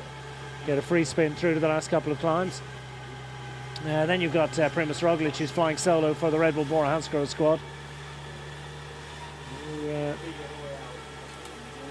sign of Finn Fisher Black today. Maybe just a little bit too steep for the New Zealander, as indeed it has been for quite a few of the other punchers today. Got to have your climbing legs on for this one. Finlay Pickering and Paul Double are the double acts, if you will, for the Team Jayco Alilda team. Wilco Kelderman solo representation for the Visma Lease bike squad, and Simon Dolby, who's the Uno X rider. Oh yes, and just one Astana, that's Sergio Higuita. That's your 17 rider chase group behind this man Richard Carapaz, who in turn is behind Tadej Pogacar.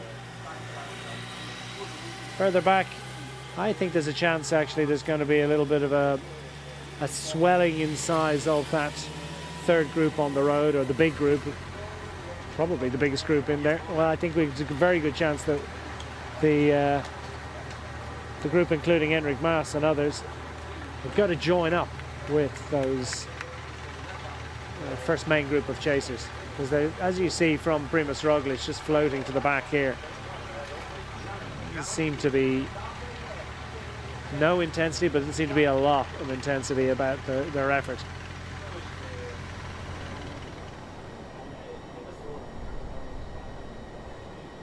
Out to 117, the advantage for Richard Carapaz. And shout out to our heli pilot and the Cineflex camera operator.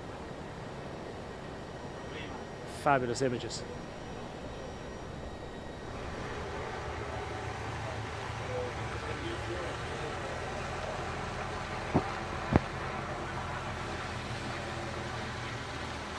Motos 1, 2 and 3 as well. Superb team, tough day for them to maintain the right position. Tej Benoot now is filmed by Fadri Comps and Albert Hoerleman. I'm not sure which is the rider. I think it's probably Hoerleman is the rider. At any rate, both top professionals in their field, giving us these great images as Tej Benoot does a job for Matthew Riccatello and for the Decathlon CMA CGM team. Not to be left out, we've 4 motos out there, as you can see. Need all of them. Gander and Anliker. I did at a recent race actually get on to one of the motos, TV motos, and got onto the pillion, carried the camera, and just sitting, standings in a static situation on that motor and holding the camera and trying to twist into the various different angles that the camera people are required to be in for extended periods of time. Remember, it's hours of this. I mean, it's the camera needs to be relatively heavy, and it certainly was. It was my little pipe cleaner T-Rex arms were certainly challenged by the sheer mass of that camera.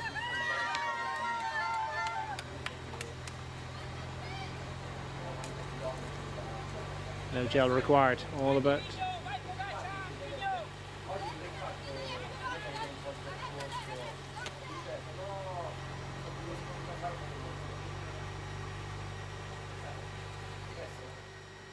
Oh, we do well to hang on to that one, will Mikhail?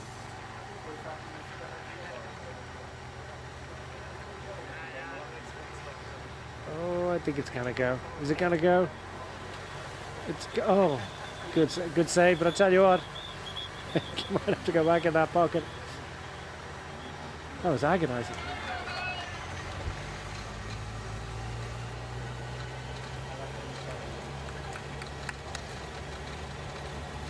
Of Sondrio today. Beautiful place to come and ride a bike, by the way. There'll be lots and lots of sight. We've been here for a couple of days just preparing for this event, and there's just a huge number of bike riders, leisure cyclists, soaking up the atmosphere, the brilliant weather, the fabulous roads, and of course the great thing about big-time World Tour bike racing coming to the region is that quite a few roads have been resurfaced and we've got a new ribbon of tarmac. And it's a billiard table.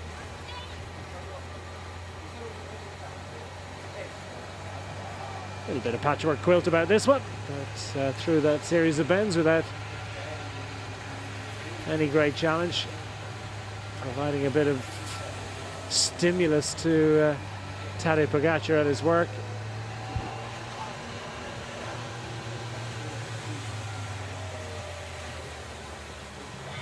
Picking out the right line, and everything we heard about this stage is being revealed, isn't it? It is a really tough and challenging stage, up, down, left, right, but it's the twisty, technical nature of the roads as well. And this is another example, isn't it? Down a little descent, straight into an upward drag.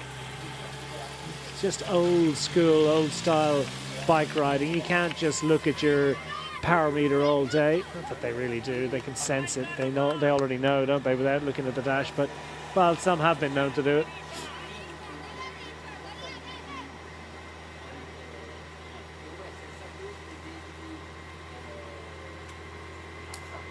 And it's a pink Cadillac up to support the boss, or the team boss, if you will. Richard Carapaz, team leader, at any rate, of the EF Education Easy Post.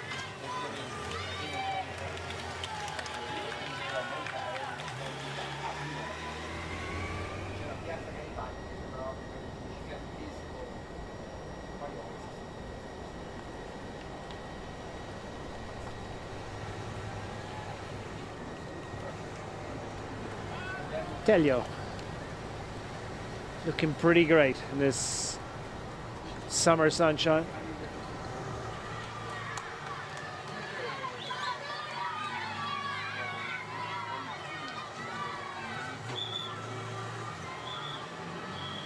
Second bite of the cherry for the fans at the side of the road.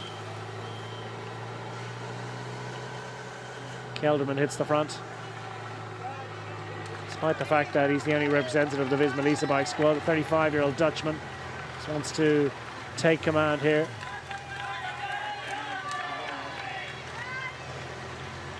And Kelderman, of course, one of those, I mean, he started Giro d'Italia, didn't quite get what he wanted out of it. On starting in Cosenza, he was one of those riders who was afflicted by that that illness that seemed to sort of run through the bunch. How many different riders were affected? And that can happen. So Kelderman drew a line under the Giro, had a hit out in Circuit Franco-Belge last week, and now he's refocusing his hopes and dreams on Tour de Suisse. He's got Tour de Pologne coming up after that. No plans, I think, for a trip to France for Wilco Kelderman. Not part of the of the Tour de France group for the Visma Lease bike squad. Guess he comes up with a monster ride this week. Who knows? Who can tell?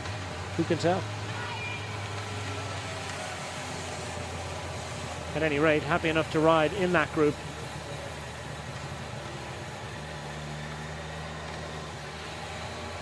Now the gap between Carapaz and that third group on the road continuing to increase, out to 145. Superb ride here by the Ecuadorian. Still losing a little bit of time to Pogacar, but what would it have looked like had he been able to latch on to Pogacar? He was one of the last riders up, wasn't he?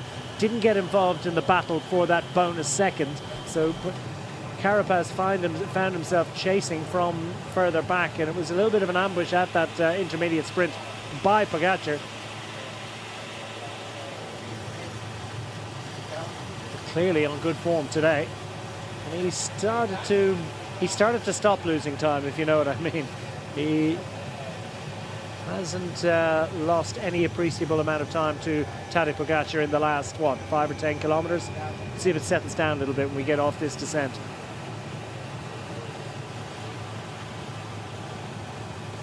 Get a better sense of how the gaps are being managed and maintaining, but I just get a feeling that Carapaz is, and that's I suppose the pattern that we've seen so many times from Tadej Pogacar, that he'll open up a huge gap, it'll stabilize for quite a long period of time, and then very often, somewhat depressingly for his rivals, they then start to increase again closer to the finish line as the others start to wilt a little bit and then maybe look at each other in the tactical fight.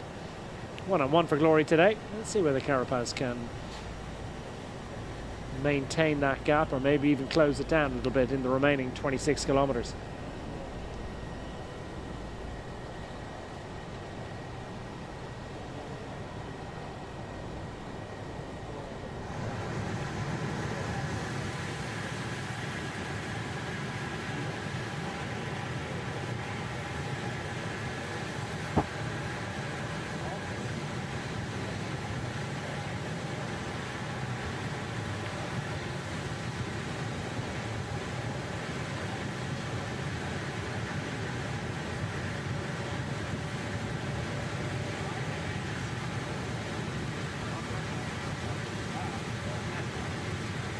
Jonathan Narvaez cruising along at the back here.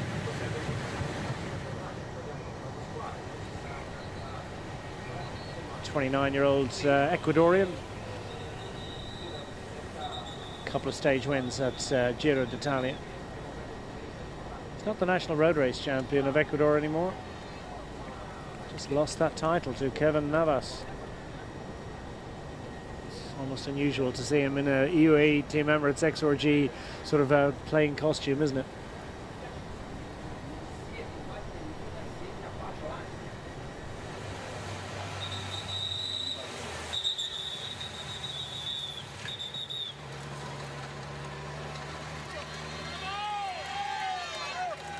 What a thrill. You wait all day for the bike race. Well, of course, they'll have had the women's race earlier on today. I'm not 100% sure went through this particular village. There was a different length race and there was a slight variation in the finishing loop. But at any rate, they've waited a long time to see this race arrive. And when it does, you've got the lead cars and motorcycles come through.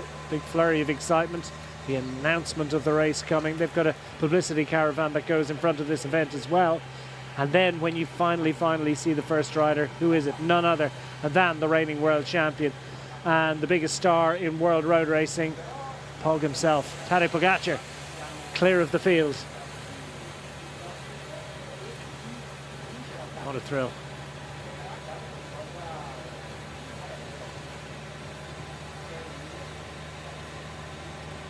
And I was going to say the only difference between this and a training ride for Tadej Pogacar is the fact that people are filming him not all the time. But you know what? I mean, there are that many photographs online of Tadej Pogacar out for training spins, throwing a bead on here or there, and for the most part, it's a great experience that he has with the fans and that interaction with bike racers and bike fans the world over. Not always, but almost always.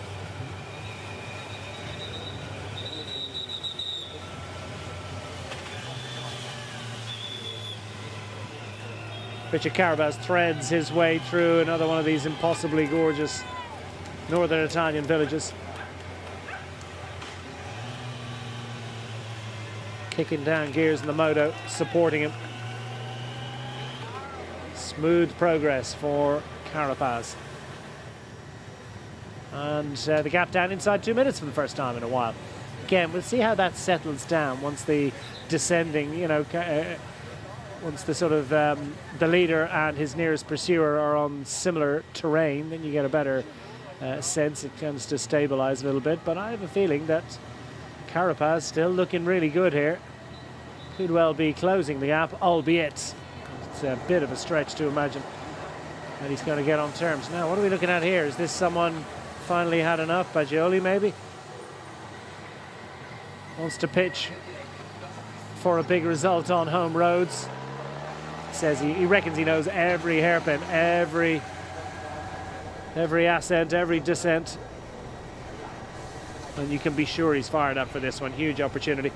Sondrio, of course, as I mentioned in my opening comments, has played host to Giro d'Italia on 12 previous occasions. First of those was back in 1939.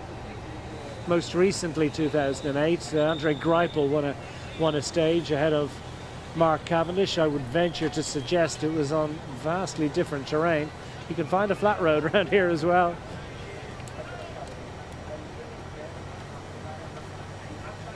Greipel, great sprint star that he is.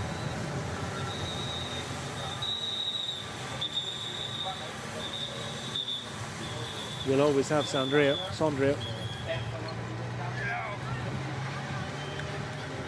Van Wilder at the back of the group here. Sidal quick-step man. Happy enough to let others thread a path down, 26-year-old Belgian.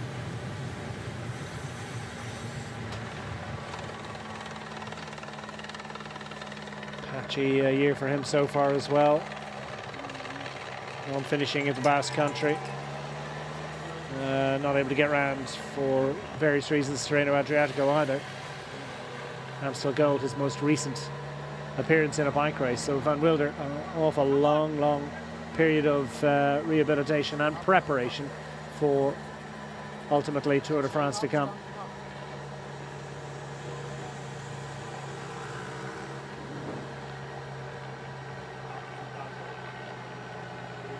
Bagioli, 27-year-old, won Gran Piemonte in the neighbouring region of Italy in 2023. And Mark Hirschi on that occasion.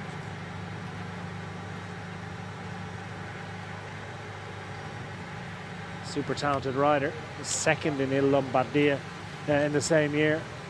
Second, of course, to Tadej Pogacar, who's gone north. Gone for good? Oh, we'll see. You wouldn't bet against it right now. Hard to imagine anything other than a Tadej Pogacar victory today. And that would be utterly delightful as far as Felix Großschartner and number 7, Jonathan Narvaez, would be concerned.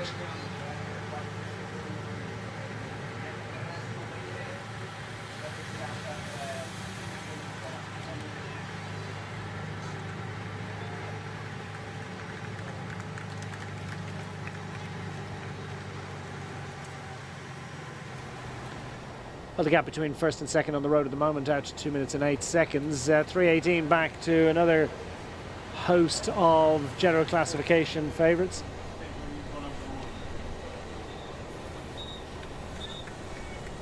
Grateful to our colleagues at Pro Cycling Stats for the information about the biggest final time gaps between first and second in the history of Tour de Suisse.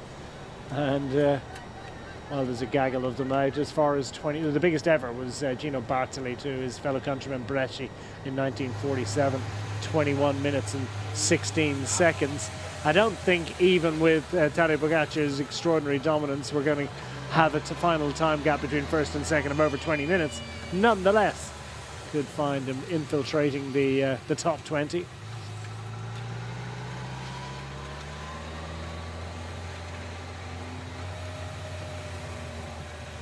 Top 20 includes, well, the smallest gap in that top 20 is course, Zimmerman beat Casio da Silva back in 1984 by 2 minutes and 18 seconds. I think there's every chance we could have a bigger gap than that between first and second in general classification by the end of this 5 days of racing. And it is only 5 days. Back then, of course, they had 10 days of racing to further extend the advantage between first and second.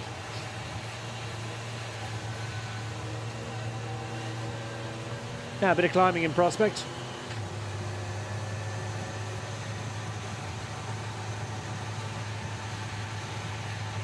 We are about 3k, pretty much exactly 3k indeed, to the foot of our third climb of the day. Ponte in Valtellina. We'll start with a bridge, I suspect. Through 20k to go. Tadej Pogacar flying to glory today, unless something remarkable happens. Richard Carapaz has stabilised that advantage. Did come within 2 minutes, but since they both hit the slightly flatter road, you get a realignment of just a smidgen over 2 minutes. And indeed, Carapaz's advantage over the group behind is also diminished slightly. That's, of course, as a result, I suspect, of that injection of pace from Baggioli, Andrea Baggioli. Baggioli's gone on a push. The rest of the riders, though, are what? Pretty much exactly 2 minutes behind Richard Carapaz. So he's continuing to put time into that group of favourites behind. This is stunning and a great ride here by Richard Carapaz. And indeed, pretty good ride too by Baggioli. He opens up 40-odd seconds, 43 seconds advantage over the chasers. So he's very quickly slightly eaten into the advantage of Carapaz and put a fair bit of daylight between himself and the chasers behind. Can he sustain it?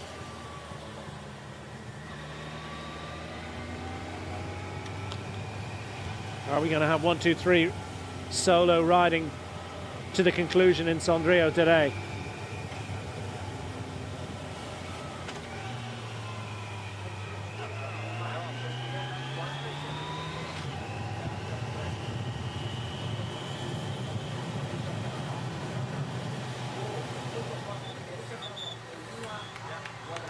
Carapaz, he went for a pretty, I think he was just slightly concerned with his shoulder against that building. Went for a pretty aggressive turn in there, just had to make a slight adjustment. Had plenty of margin.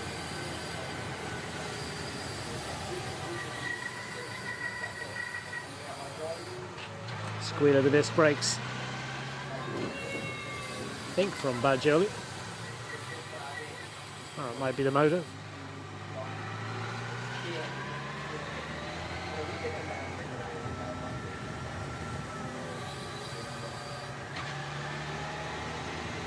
That's a super technical descent, but a beautiful surface. And the riders will be grateful for that, and indeed for the good weather. The car's pretty good at the moment. Ponte in Valtellina beckons for Tadej Pogacar. He's going to be first to see it. 1,400 metres at 9.2%.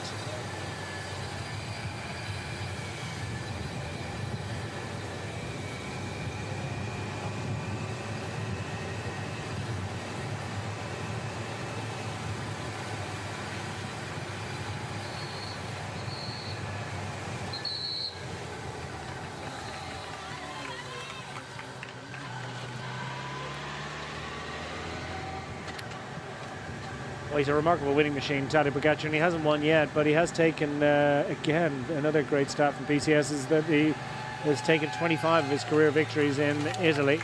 Could be a 26th coming up today. Unless something remarkable happens. On to our penultimate climb of the day. Ponte in Valtellina. There's the bare statistics. Average of almost 10%. And these shorter climbs are steeper. In many ways, although they're rated a Cat 3, they are as demanding as the Cat 2 climbs that preceded them. Not as many points on offer. But it's a further opportunity for Tadej Pogacar to demonstrate his superiority over the rest. Will the legs respond?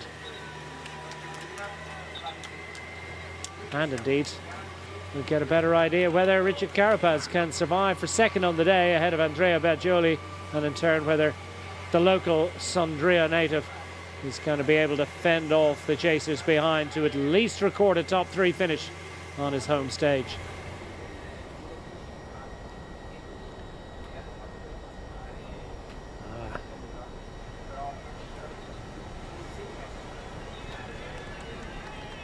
Epic.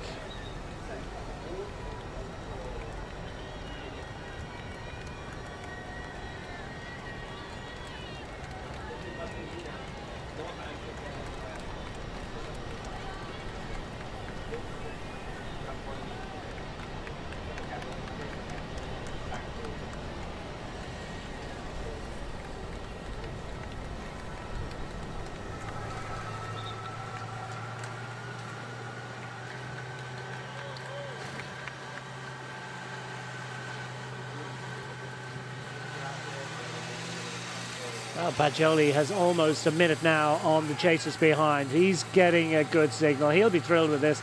Vaguely frustrated, I suppose, the presence of Tadej Pogacar and the fine performance of Richard Carapaz. But in actual fact, he's within a minute now of Carapaz. I wouldn't rule out Andrea Baggioli potentially getting on terms with Carapaz. Let's see what it's going to look like at the top of this hill. But at the moment, the graph is going in the right direction for the 27-year-old Italian. All 3 indeed of our first 3 riders are on the hill at the moment, albeit Pogacar close to the top already.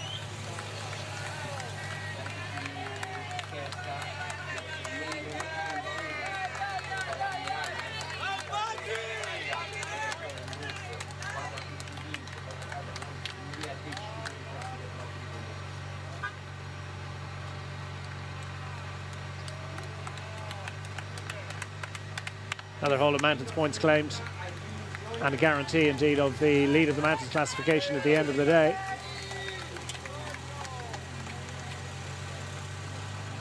Again, not the primary objective.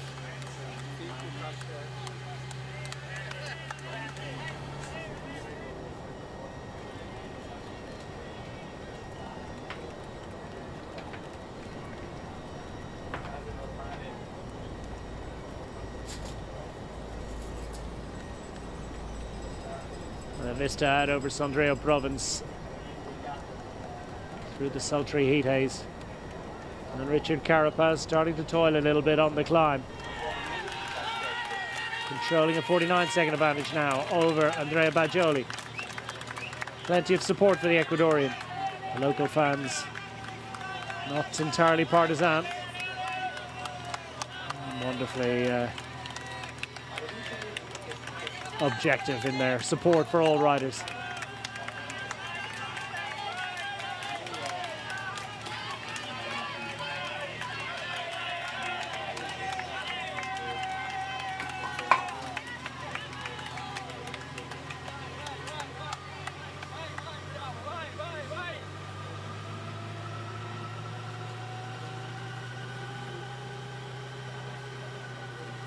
Carapaz toiling in the late afternoon sunshine as the sun lowers in the sky slightly. Shadows lengthen a little. Baggioli's progress continues unabated.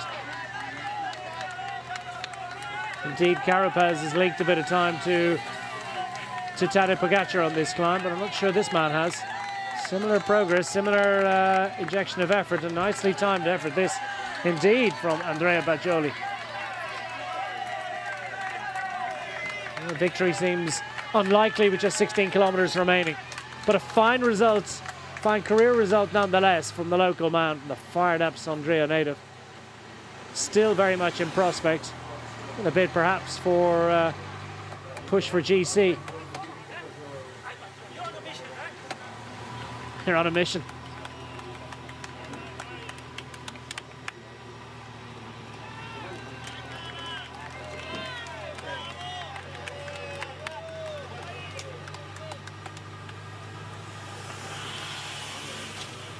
.44 seconds now for Richard Carapaz. He's glad to have that one behind him.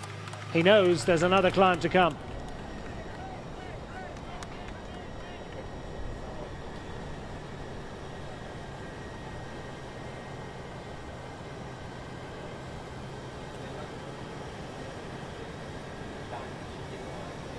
Well, and there's a little bit of a sort of valley road, flat valley road as well, which will give us a sense of what these riders are at. They've got about 4.5. Once they come down the descent, they'll be at pretty much exactly 10 kilometers to go. And then at that point, there is about 4.5 kilometers of pretty much pan flat road before we get into that final climb of the day. We arrive onto the climb.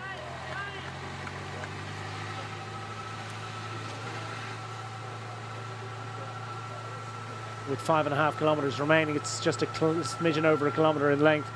Be 4.5 from the top of that climb down to the finish line in Sondrio. Final kilometer is ever so slightly uphill, just the tiniest hint of a ramp. But I don't think we're going to get much of a contest between the riders. Right now, it looks like it's going to be 3 solo riders. I'm not so sure, though, that Baggioli might not necessarily just be able to get up to Carapaz between now and the conclusion. He's got another climb that's going to offer an opportunity. Continues to put plenty of daylight between himself and this group. This group vanquished on the road today. They'll reset and go again. Hikita toiling. Andrew August as well, number 61. It's been hot work for them today. Mikel Landa. And even those that are there to support, such as Jonathan Narvaez, must feel like they've been in a real battle. Just a little bit of an extra injection of pace across the top of the climb. Haven't entirely given up. They find themselves, what, about 124 down on Andrea Baggioli. He's continuing to increase his advantage over this group that he was formerly with. Again, he'll be slightly frustrated. I mean, he was with Pogacar, wasn't he? Albeit briefly, but there was just nothing that he or the rest could do. When Pogacar took his leave of the rest on a climb, you just can't sustain that level of power, knowing that you're not quite over the top. Not a case of just sitting in the wheels, sitting in the slipstream. There's that level of power and you're on a climb. You've just got to let him go. Let him go and do his thing. And that's what he's doing today. He's on the descent that will take him down to Short Valley Road.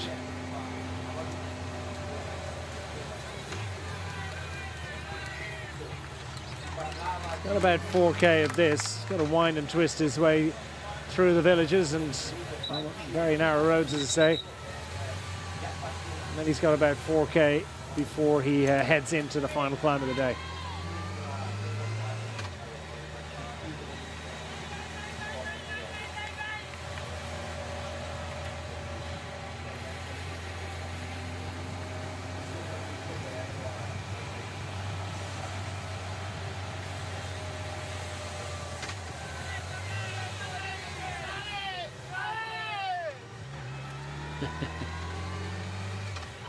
It's a languid style, isn't it, from Tadej Pogacar? He's got his advantage.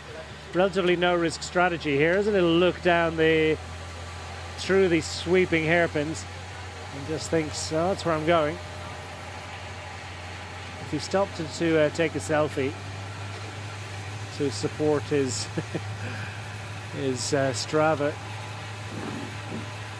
contribution, I wouldn't be at all surprised right now. Well, I would be surprised. Stranger things have happened.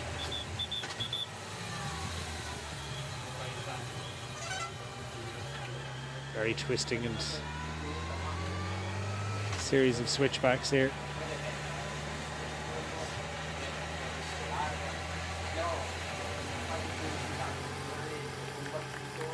Not much of a gap between the rocky hill face and that iron railing on his other side. So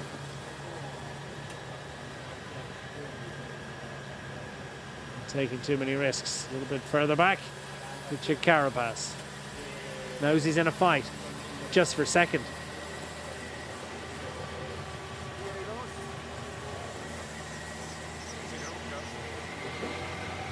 He stabilised the sort of rate of capture to a certain extent. So Carapaz might just have enough in hand. And he needs probably all of at least 45 seconds, I would suspect, going up and onto that final climb of the day. Potentially an opportunity for Bagioli to gain on the run to that final hill on the flatter road, that 4K stretch in the valley.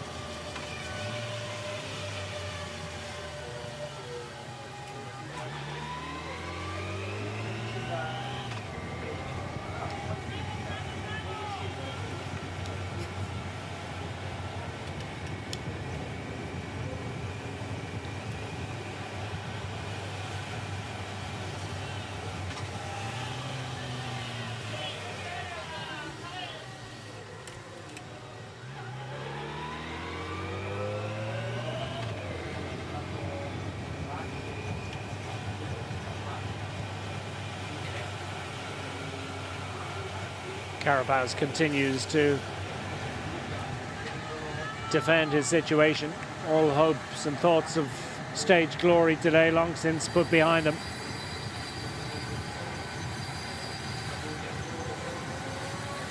Bagioli now what, about 35 seconds behind?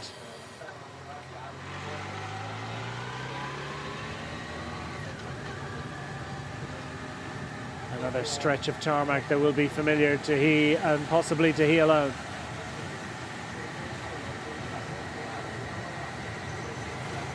Team cars behind, of course. They'll be having a look at VeloViewer. They'll be able to zero in on this descent and have a look at the hairpins to come. Meanwhile, he's off the climb. He's on what is fundamentally a flat road. I mean, it'll just level off a little bit very shortly through Piatera and then prepare for the final climb of the day. Gap out to 4:35 already. It's an absolutely massive advantage. And remember the time trial to come on the penultimate day and the big mountain queen stage. Stage 5, Villars-sur-Olon. And the Col de la Croix.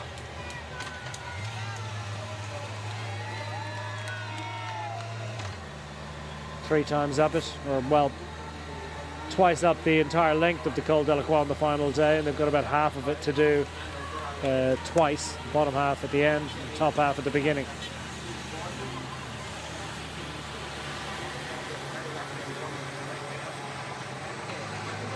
Picking up the riders behind. Now, are we going to see any action from this group on the final climb of the day? That's going to be interesting to see whether there are any riders that want to try a Bagioli, if you will. Bagioli down to 30 seconds behind Carapaz. He's coming.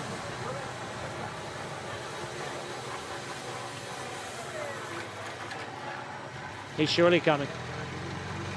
Bagioli against Carapaz now. It's going to be a fascinating battle.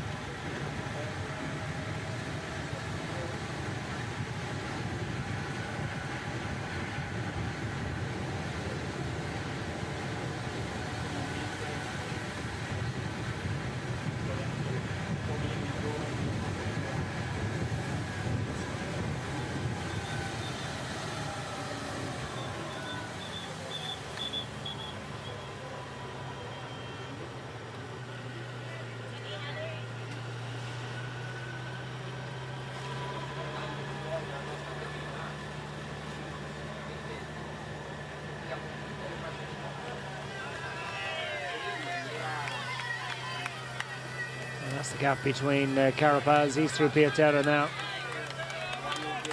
The leaders up front. Our school kids are out and having a great time. There was a huge band of school kids at the finish line earlier on. They saw the women's race. There were all sorts of extra activities.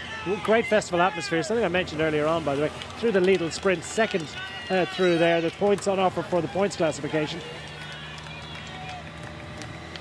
Pogacar, of course, has claimed the maximum points there, the maximum points to the finish line. It's one of these bike races, by the way, where there's often, well, I mean, there's not much for the sprinters, so the GC contenders and the breakaway riders often carve up the points classification. In years past, of course, Peter Sagan was able to represent for those who could sprint, but also as such an all-rounder, he tended to sort of spend weeks and months of his lifetime wearing a black jersey for the points classification. These days it's blue, by the way. Lidl sponsoring that one. Pogacar, Carapaz and Bajoli claiming the top points through the Lidl sprint. As we make plans for the final climb of the day, the Bordigi. Yes, basically the fact that you've got to start and finish in exactly the same town leads to a wonderful festival atmosphere around it. You've got the presentation of the teams and riders. We had that yesterday as well. There was a big sort of presentation, the opening of the event, if you will. And then today the riders all came to sign on, and we had two helpings of it, because there was sort of the women's race. They signed on the presentation, then they headed off for their race, which was completed, and then the same procedure happened for the men, as we see Carapaz through this right-hander again. Super committed effort, took it all the way out, didn't manage to maintain all the momentum he would have liked, still trying to stop the bike far beyond the apex there. And that gives you a sense of just how urgent the situation is, down to just 20 seconds advantage. Bajoli will very soon be in sight, and I suspect that pink Cadillac will have to get back or forward.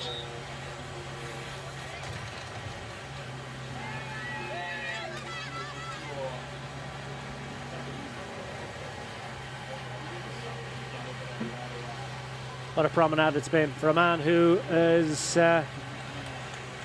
making his bow in Tour de Suisse. First appearance in the race. There was huge excitement from the organisers about the fact that the greatest man of our era, and potentially of all time in racing, in road racing,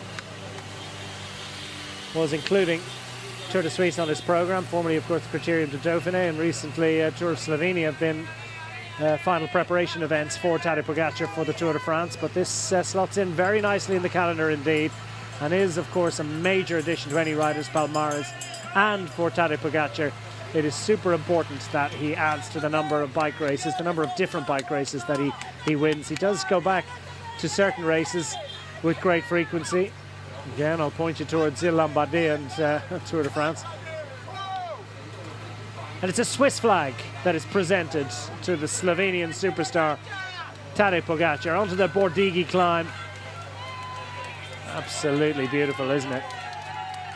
The familiar signals that we're in Italy. Piaggio pickup and the modern Fiat 500s through this village, and all of the villagers here, they know exactly how demanding this ramp is. For Pogacar, makes it look like a flat road.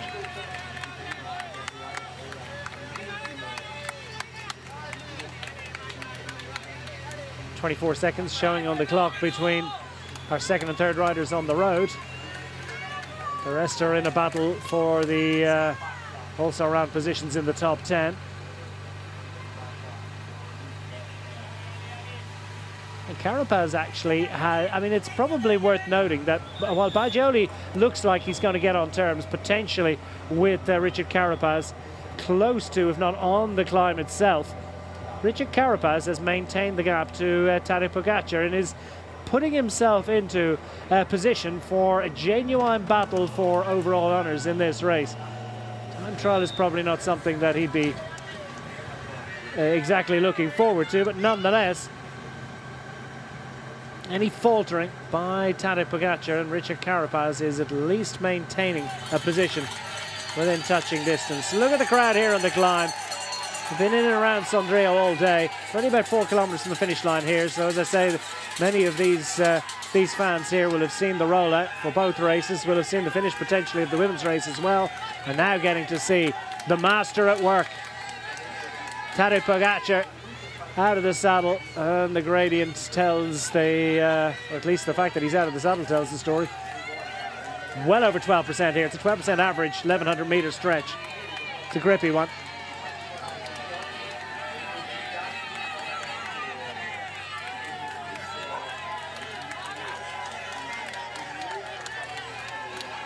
Fabulous crowds here for the first stage of Tour de Suisse. Everybody wants to see the greatest of his era do his thing, and he's across the top of the final climb of the day. He'll plunge down and try and look after that 2-minute advantage all the way to the finish line here. Stage honours seem assured. Even a moment there for Pogacar to take in the fans at the side of the road. He's maintaining the gap to Pogacar here and putting a bit of daylight into Bagioli. Bagioli may have shot his bolt slightly. The local man actually starting to lose a bit of time here, and Carapaz, the 33-year-old Ecuadorian, all his experience, knows he's in a battle, but has saved a little bit for the climb. Bagioli, well, wait till you hear the cheer that he'll be getting as well. Huge number of fans here from further afield, but there'll be plenty of local fans too. And they're spilling out of the local cafes in anticipation of the arrival of Tadej Pogacar and also their favourite son. Gap going out slightly to Pogacar, but remember he's on the descent. That'll stabilise again by the time we get to the finish line. But at the moment it looks as if Richard Carapaz has maintained his effort against Tadej Pogacar for much of the day. There's really been little to choose between them. Sort of increased, went out to 2 minutes and maybe 10 or 12 seconds. This is the most it's been. Did it go out to over 2.5 minutes? I think it may have done.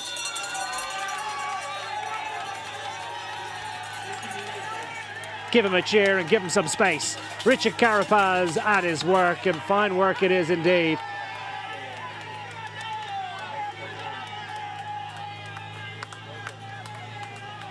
I suspect he'll be thrilled with this.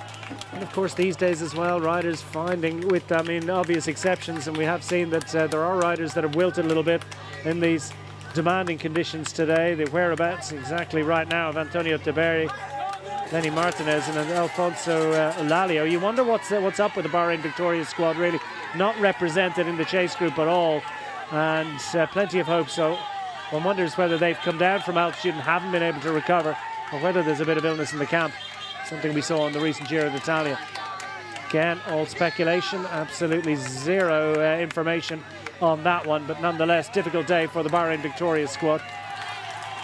Difficult day for plenty of teams. For EF though, I know they've got pretty good representation here at the front of this bike race. 2.5 minutes behind over the top of the climbs. Did lose a little bit of time there. And big cheers for, word will have come through. Andrea's on the attack. And the sheer thrill when they see that it is their favourite son, Andrea Bagioli. Oh, well, he's about 25 seconds down. He didn't lose a lot, did he, on Carapaz?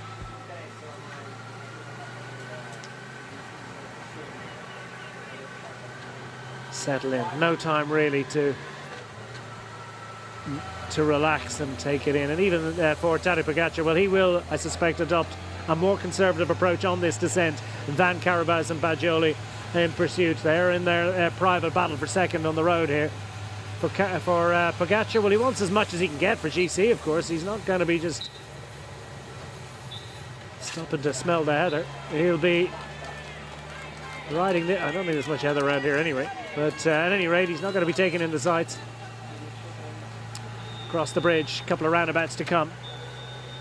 Through the underpass. And on to glory today.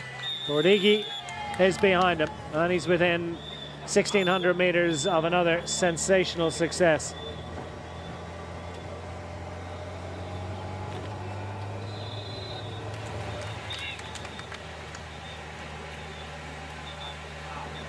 The 10th of the season.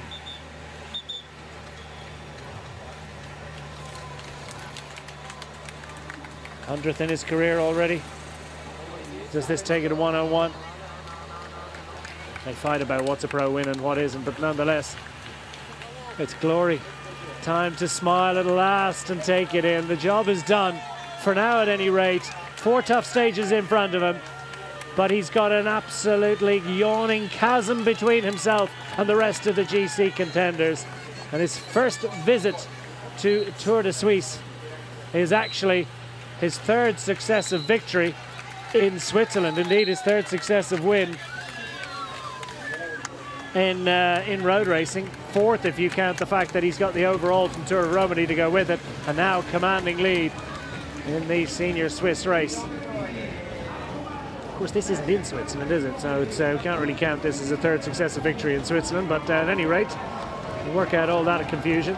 It is his 10th win of the season, and it is glory. They're banging the boards to bring him home. The world champion has delivered, and he's just going to take a moment to compose himself. Not going to ride for every single second of GC. A commanding performance. He'll soak it up. He's given the crowd what they expected. It's glory for Tadej Pogacar once again on stage 1 of Tour de Suisse. 10th win of the season. And look at that, 41.5 kilometers per hour with 2,500 meters of elevation across just 144 kilometers of racing.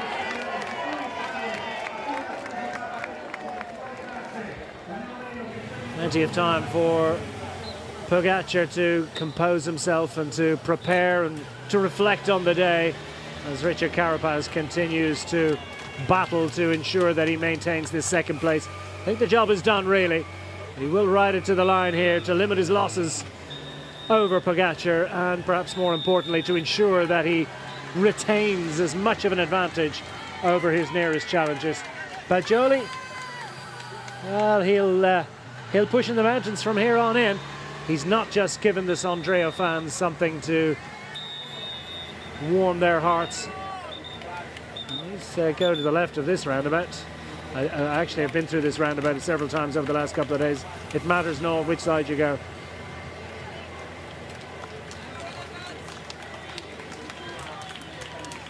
And Bajoli, yeah, has got a little bit of daylight in the rest of GC riders, so I suspect he's going to push on through the days to preserve his situation.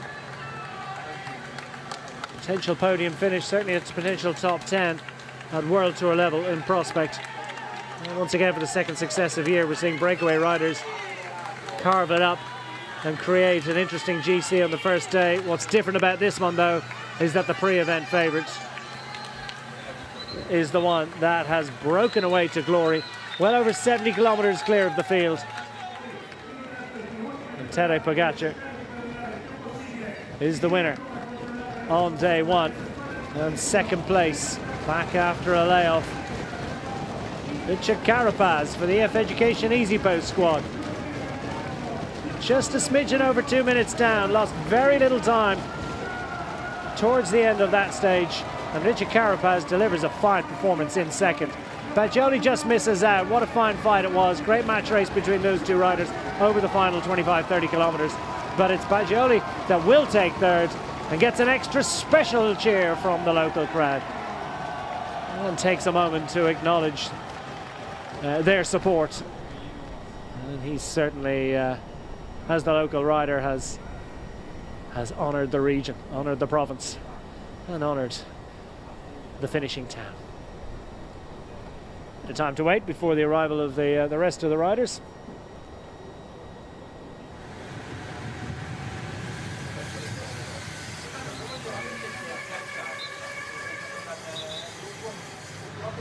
And now it does appear as if Primož Roglič has taken his leave of the rest, so we're going to have a fourth solo rider on the road.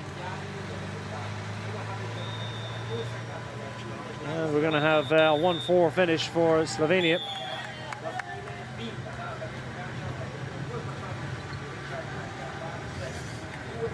And making his debut in the event.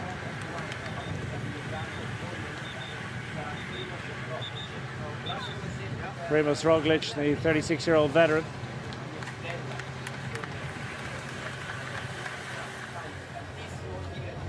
Goes clear, riders all over the place. Look at it, the UAE battalion next to appear. So Roglič is actually south of this group at the moment, so it must have been quite the battle on that final finishing climb. We didn't get to see it. Vacek is going to open up the sprint here. More top 10 delight for the Lidl Trek squad. He's not going to be the one to deliver on this occasion, though. Van Wilder it is, I believe, it gets up for that position.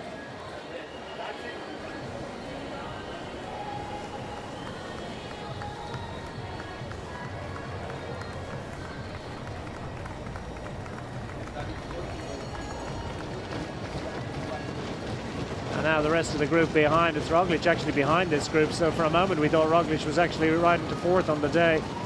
In the event, not quite what he would have hoped for.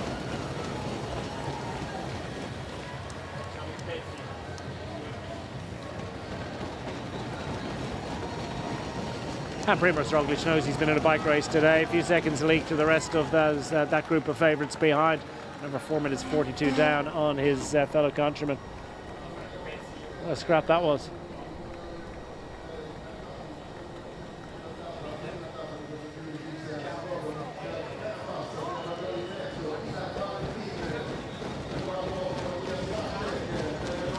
Simon Dalby for the Uno X squad. He's given an excellent account of himself today, and clearly there was quite a battle on the Bordigi climb between the group behind, but well, no doubt about the winner. Pogacar at this point will be fully prepared for the victory podium. He's got most of the jerseys to collect, points, mountains, and the overall, as well as stage honours. Just the matter of the leading young rider who... I think we caught up with Tadej Pogacar. He's had a moment to think about what was a great hit out. Went long range today. Once again, it paid off. Let's hear from your stage winner. Well, Tadej, congrats. What a spectacular first stage win here in Tour de Suisse. You made it look so easy. How was it? Oh, it was hard. It was really hard. The parcours was, yeah, the start was easy. Was everything under control, and then, yeah, with the first climb of the day, it was already super hard just to go up. But yeah, Niels and team did amazing pace there. And yeah, we take after the bonus seconds, and after me and Brandon, we look at each other and say, let's go.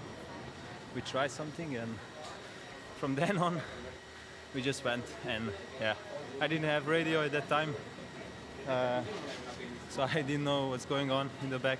So I just kept riding hard, and then when I see once I knew the gap is quite big, I could set into the rhythm and try to hold it to the finish, which was super long and really hard, but was also at the same time quite technical, so it was really nice to be alone. But what were your thoughts on this long solo ride? Yeah, I don't know. This was definitely not the plan, but yeah, somehow it worked. Thanks to the teammates, I think, because without them blocking in the back, setting the pace before, this wouldn't be possible. Tomorrow, second stage, first stage in Switzerland. What are the plans for tomorrow? Yeah, stay safe and keep the jersey. And yeah, we have a strong team.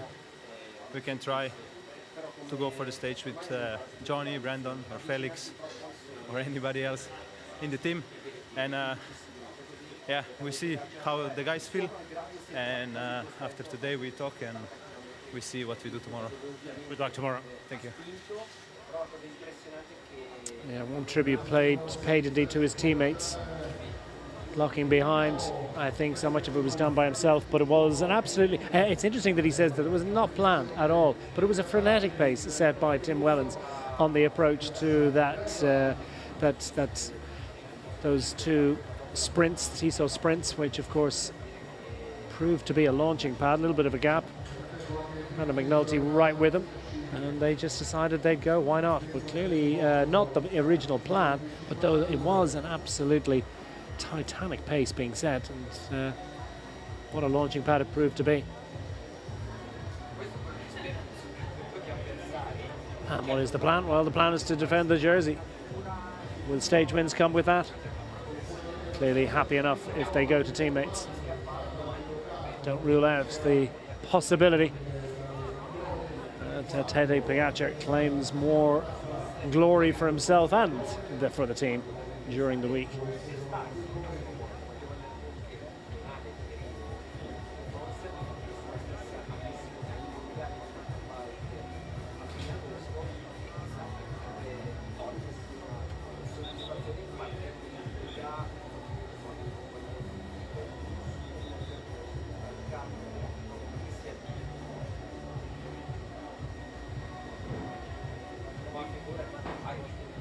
time to reflect, no pressure on him whatsoever.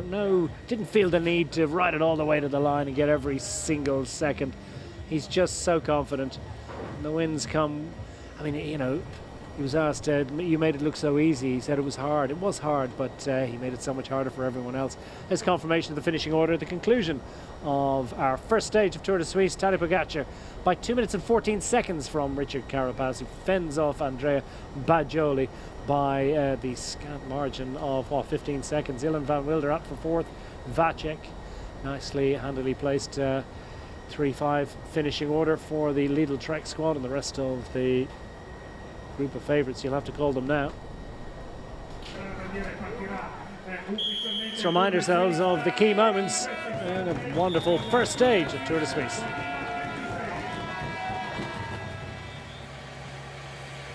Early break of the day, two riders up front, Cedric Boulens and this man, Frederick de Versnes, who survived longest.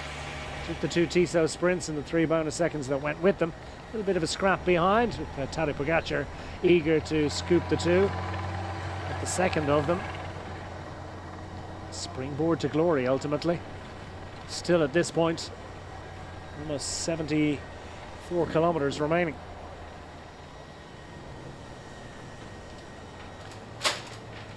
And following that sprint and on to the first classified climb of the day. Pogacar finding himself with a little bit of daylight on the rest. Why not? Soon race clear. De Versnes overhauled. An imperious ease. And then it was a 70k solo ride to glory. Even from the earliest moments of this attack, the victory somehow seemed inevitable.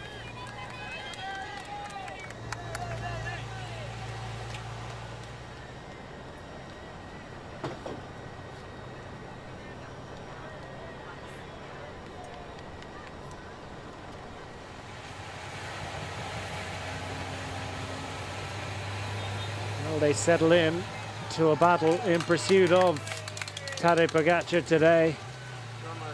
And each and every one of the climbs from then on claimed by the Slovenian superstar. Richard Carapaz went in pursuit, dissatisfied with the pace of the group behind. And the Ecuadorian, after his layoff, proving to be in flying form, as indeed was the Sandrio man, Andrea Bajoli. Plenty of support in the team car. Through the Lidl sprint. And, points towards the points classification. Maximum haul today. Pogacar. Bajoli versus Carapaz seemed to be going the way of the Italian for a while. He quickly closed down the minute and 40 seconds to within 20 odd seconds. And over the Bordigi final hill. Pogacar with no sign of wilting, despite the amount of time he'd spent out front.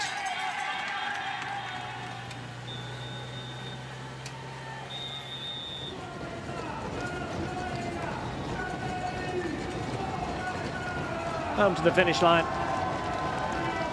Well over 2 minutes to the good on day one, with plenty more opportunities to show his class over the others. 10th victory of the season for Tadej Pogacar.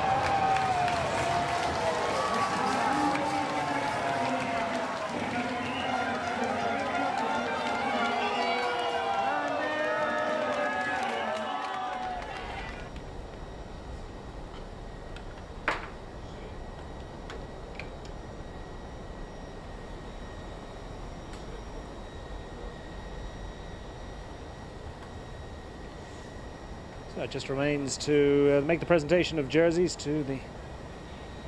there's the situation on GC. Pogacar with 2 minutes and 22 seconds with the bonuses over Richard Carapaz. Andrea Bajoli handily placed in third. Ahead of Van Wilder, Vacek, McNulty, Kelderman, Grosschartner, Riccatello, August, and the rest through the top 20. Plenty of riders with a story or two to tell. Narvaez continuing his good Giro form. Nikita Landau thereabouts, double climbing well today. Benoit, great work for the decathlon squad. Primoz Roglic, maybe not quite what he'd hoped for. Liam Slock, though, after his great victory earlier in the week, clearly on flying form.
It's not easy. It is hard work, but he does make it look easy.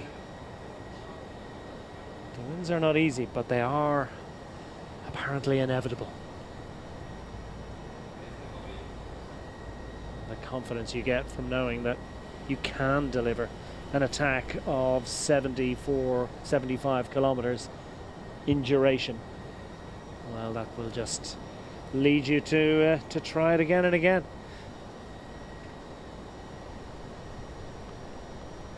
For the chasers, the parkour made it seem so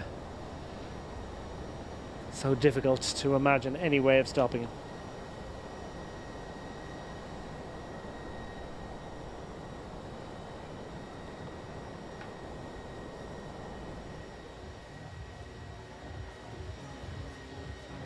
Carapaz will be, and indeed the EF squad are going to be pretty thrilled, I think, with that for a first hit out. Plenty more opportunities for him to hone his form.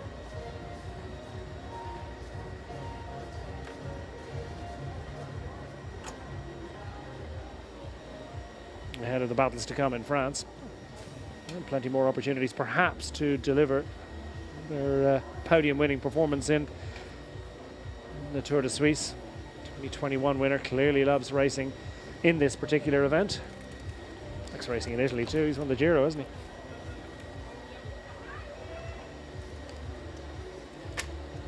For Baggioli, great day out on home roads.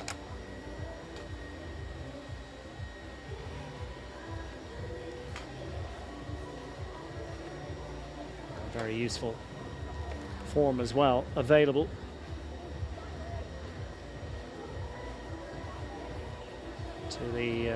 To the Lidl Trek squad.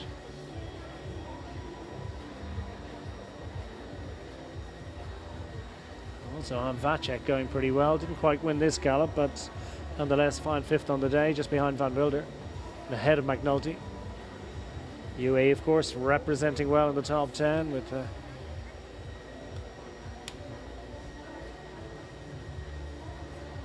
McNulty et al.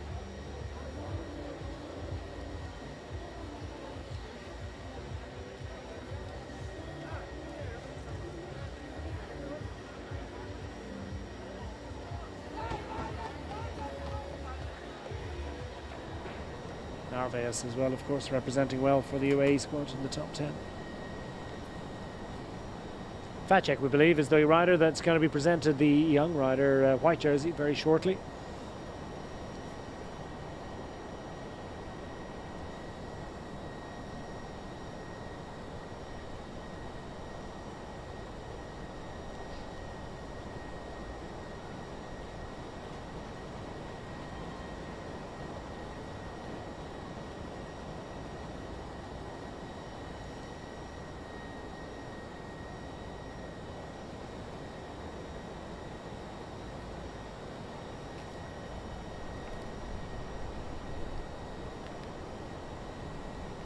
And a final opportunity to soak up the atmosphere in Sondrio.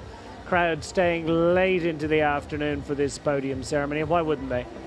An opportunity finally, for the final time today at any rate, to get a look at their hero.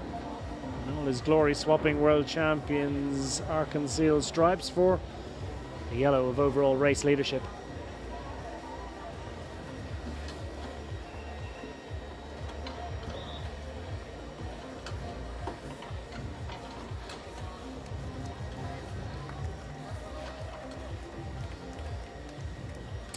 Frederick Diversis is going to have something from the day, by the way, because he's currently second in the mountains category behind Tadej Pogacar, but he will at least get to wear that green jersey tomorrow.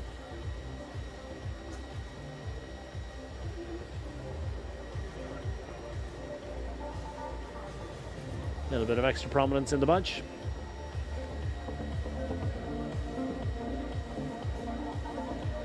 Richard Carapaz is going to swap his pink jersey. The green Lidl points classification jersey. Sorry, blue Lidl points classification jersey.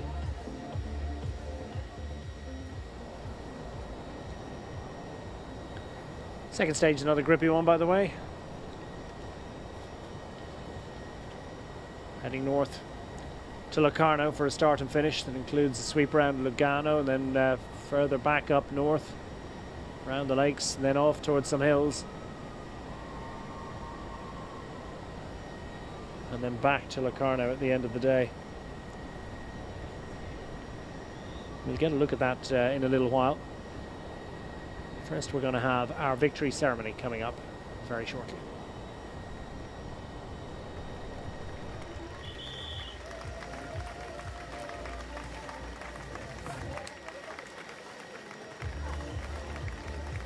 There's a few soccer jerseys dotted in amongst the crowd.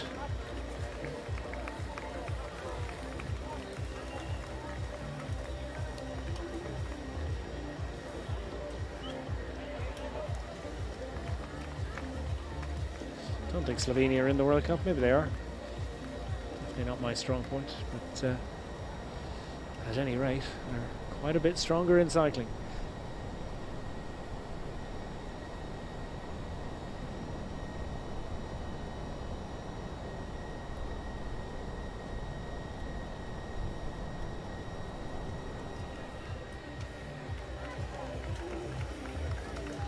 I think we're about to get on the way.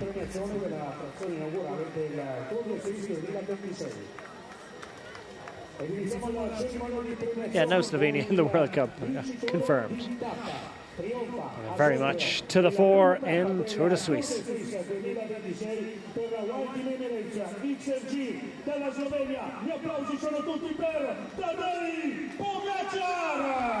First visit to Tour de Suisse. And a first victory, surely not his last.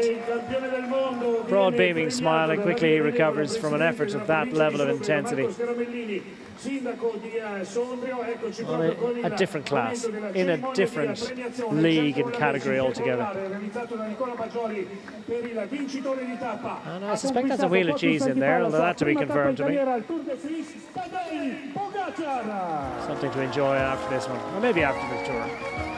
Tadej Pogacar, your stage winner. He'll early practice of the bouquet throwing.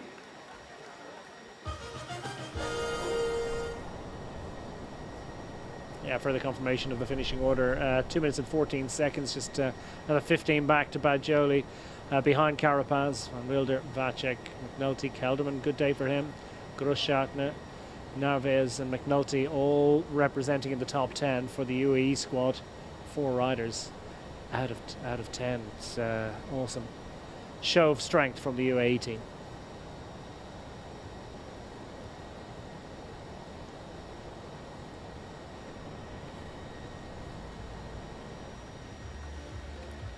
Il leader della classifica generale vestirà la maglia Primeo Energy, leader della classifica al Tour de Suisse al termine della prima tappa dalla Slovenia, Tadej Pogacar.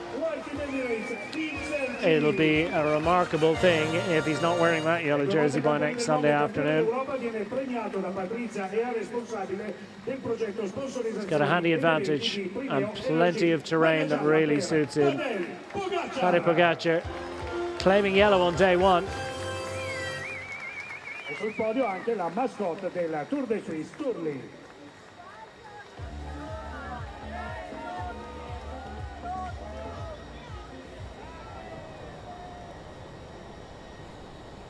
27-year-old Tadej Pogacar with a 2 minutes and 22 seconds lead over Richard Carapaz, courtesy of the bonuses at the finish line and indeed out the road. Top 10 sprinkled with GC talent, but can they go up against Pogacar? Well, we'll see. Plenty of pretty small gaps though, and the final scrap for podium honours I think is going to run and run. The particular nature of the parkour as well. I mean, it's just almost every day is really, really challenging. Only day 3 really looks like one for sprinters. Could well be a breakaway.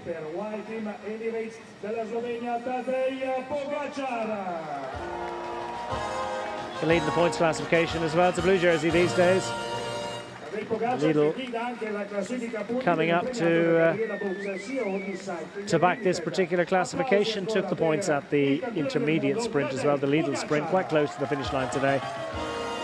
First across the line, and I have a sneaking suspicion he's going to win this one as well.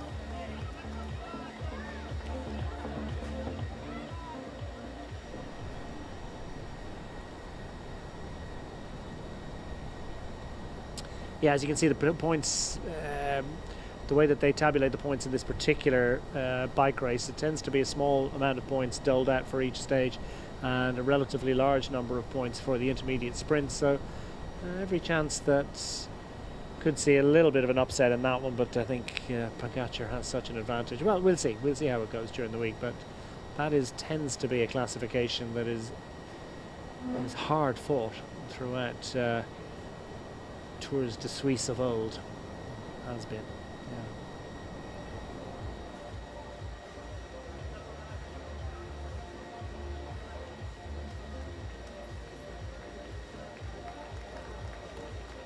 E siamo ora al momento della premiazione della classifica dei Gran Premi della Montagna. Il miglior scalatore al termine della prima tappa, il portacolori della White Team Emirates, Tadej Pogacar. That's a clean sweep of jerseys for which he's eligible.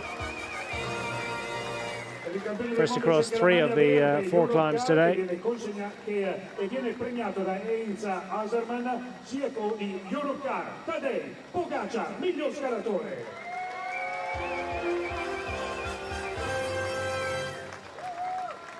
And a healthy advantage over Frederick de Versnes in this particular one. Ancora fiori per il pubblico. Tadej Pogacar. He nailed that one. And a perfect throw. Is there anything he can't do? 8-point lead over de Versnes, level with Bajoli, but we understand, is the one that's going to get to wear that jersey. So it'd be, I suspect, because he claimed the higher number of points at the higher classification hill.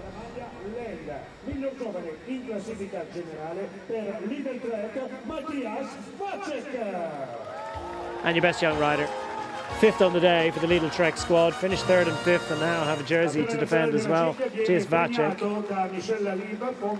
another rider, swapping a jersey. National Road Race Champions jersey will be replaced by the white fading into blue Young Riders classification lead.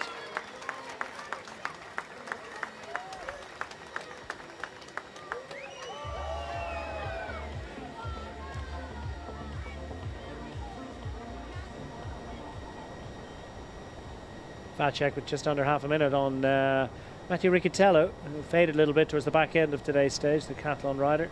We want to watch out for during the week. Andrew August as well, it's had a pretty good year. Pickering, Dalby, Germani, Kurt, all prominent on camera during the day, but look at the huge gaps actually between 6th and 7th there. If Bjorn Kurt group coming in. Long way adrift of the Vacek group, which was in turn well over 4 minutes down to Pogacar.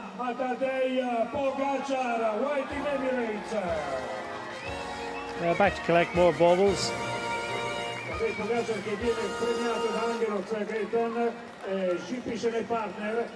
Come abbiamo detto, questo è il premio per il corridore del giorno. Potremmo dire che si spoils of the day. Tadej Pogacar, White Emirates XRG. Yeah, how do you bet against that one? Could have made a bit of a case, I suppose, for Frederik de Versnes and Cedric Bullens. De Versnes surviving longest of the early break contenders, but Pogacar's long reach for glory, 75k. It would have been a folly, really, to give it to anyone else. Remarkable performance. Might have been a sentimental vote for Andrea Baggioli, perhaps even Carapaz after coming back from surgery, but nah, don't think that's a controversial pick, is it, for ride of the day?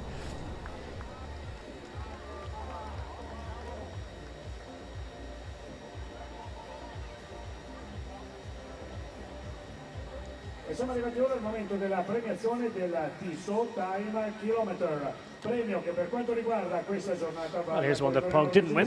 Della 1X Mobility, Frederik de Versnes. Yeah, Frederik de Versnes still out front when he rolled through the 2 timing points at the Tissot kilometer and claimed the 6 bonus seconds, and also claimed the watch. The trip to the podium for the 29-year-old Norwegian.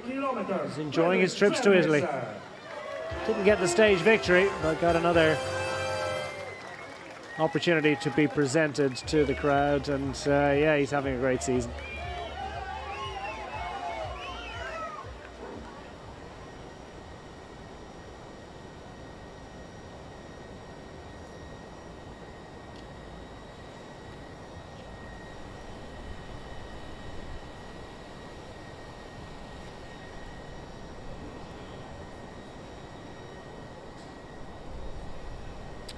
What do we got for you tomorrow? It's a little bit more of the same, in actual fact.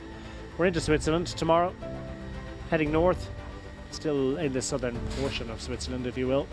A little bit of a tour around the lakes. Begins in Locarno and heads towards Tenera. From there, the route climbs over Monte Cenere towards Lugano before looping back. We're staying, though, at a relatively high altitude before heading back ultimately towards Locarno. It's not one of the toughest stages in terms of elevation gain. Monte Cenere is not a major obstacle, but well, depending on how the way the race works out, it still certainly take its toll on the peloton. Decisive moves likely to come in the final. Shortly before Tenero, climb of around about 3 kilometers begins, followed by a short descent. Another climb just about 1.5 kilometers. Which can be pretty steep. And from there, the route descends towards Locarno and on via Scona. Punch sprints, pretty unlikely. I think they one for the punchers tomorrow, maybe one for the breakaway. Perhaps even another opportunity for Tadej Pogacar to show us what he can achieve. 3 classified climbs. We've got the 2 Tissot sprints and a little sprint as well to busy ourselves with. Across just 157.7 kilometers, the longest stage of the week. Well, that's it for stage 1. Thanks for being with us. Glory for Tadej Pogacar. He's in yellow. My name is Declan Quigley. It's been my great pleasure on behalf of all of the crew here to bring these images to you today. We'll leave you with these and reflect on another great day of Tour de Suisse action. Thanks for being with us. Join us again tomorrow. Bye for now.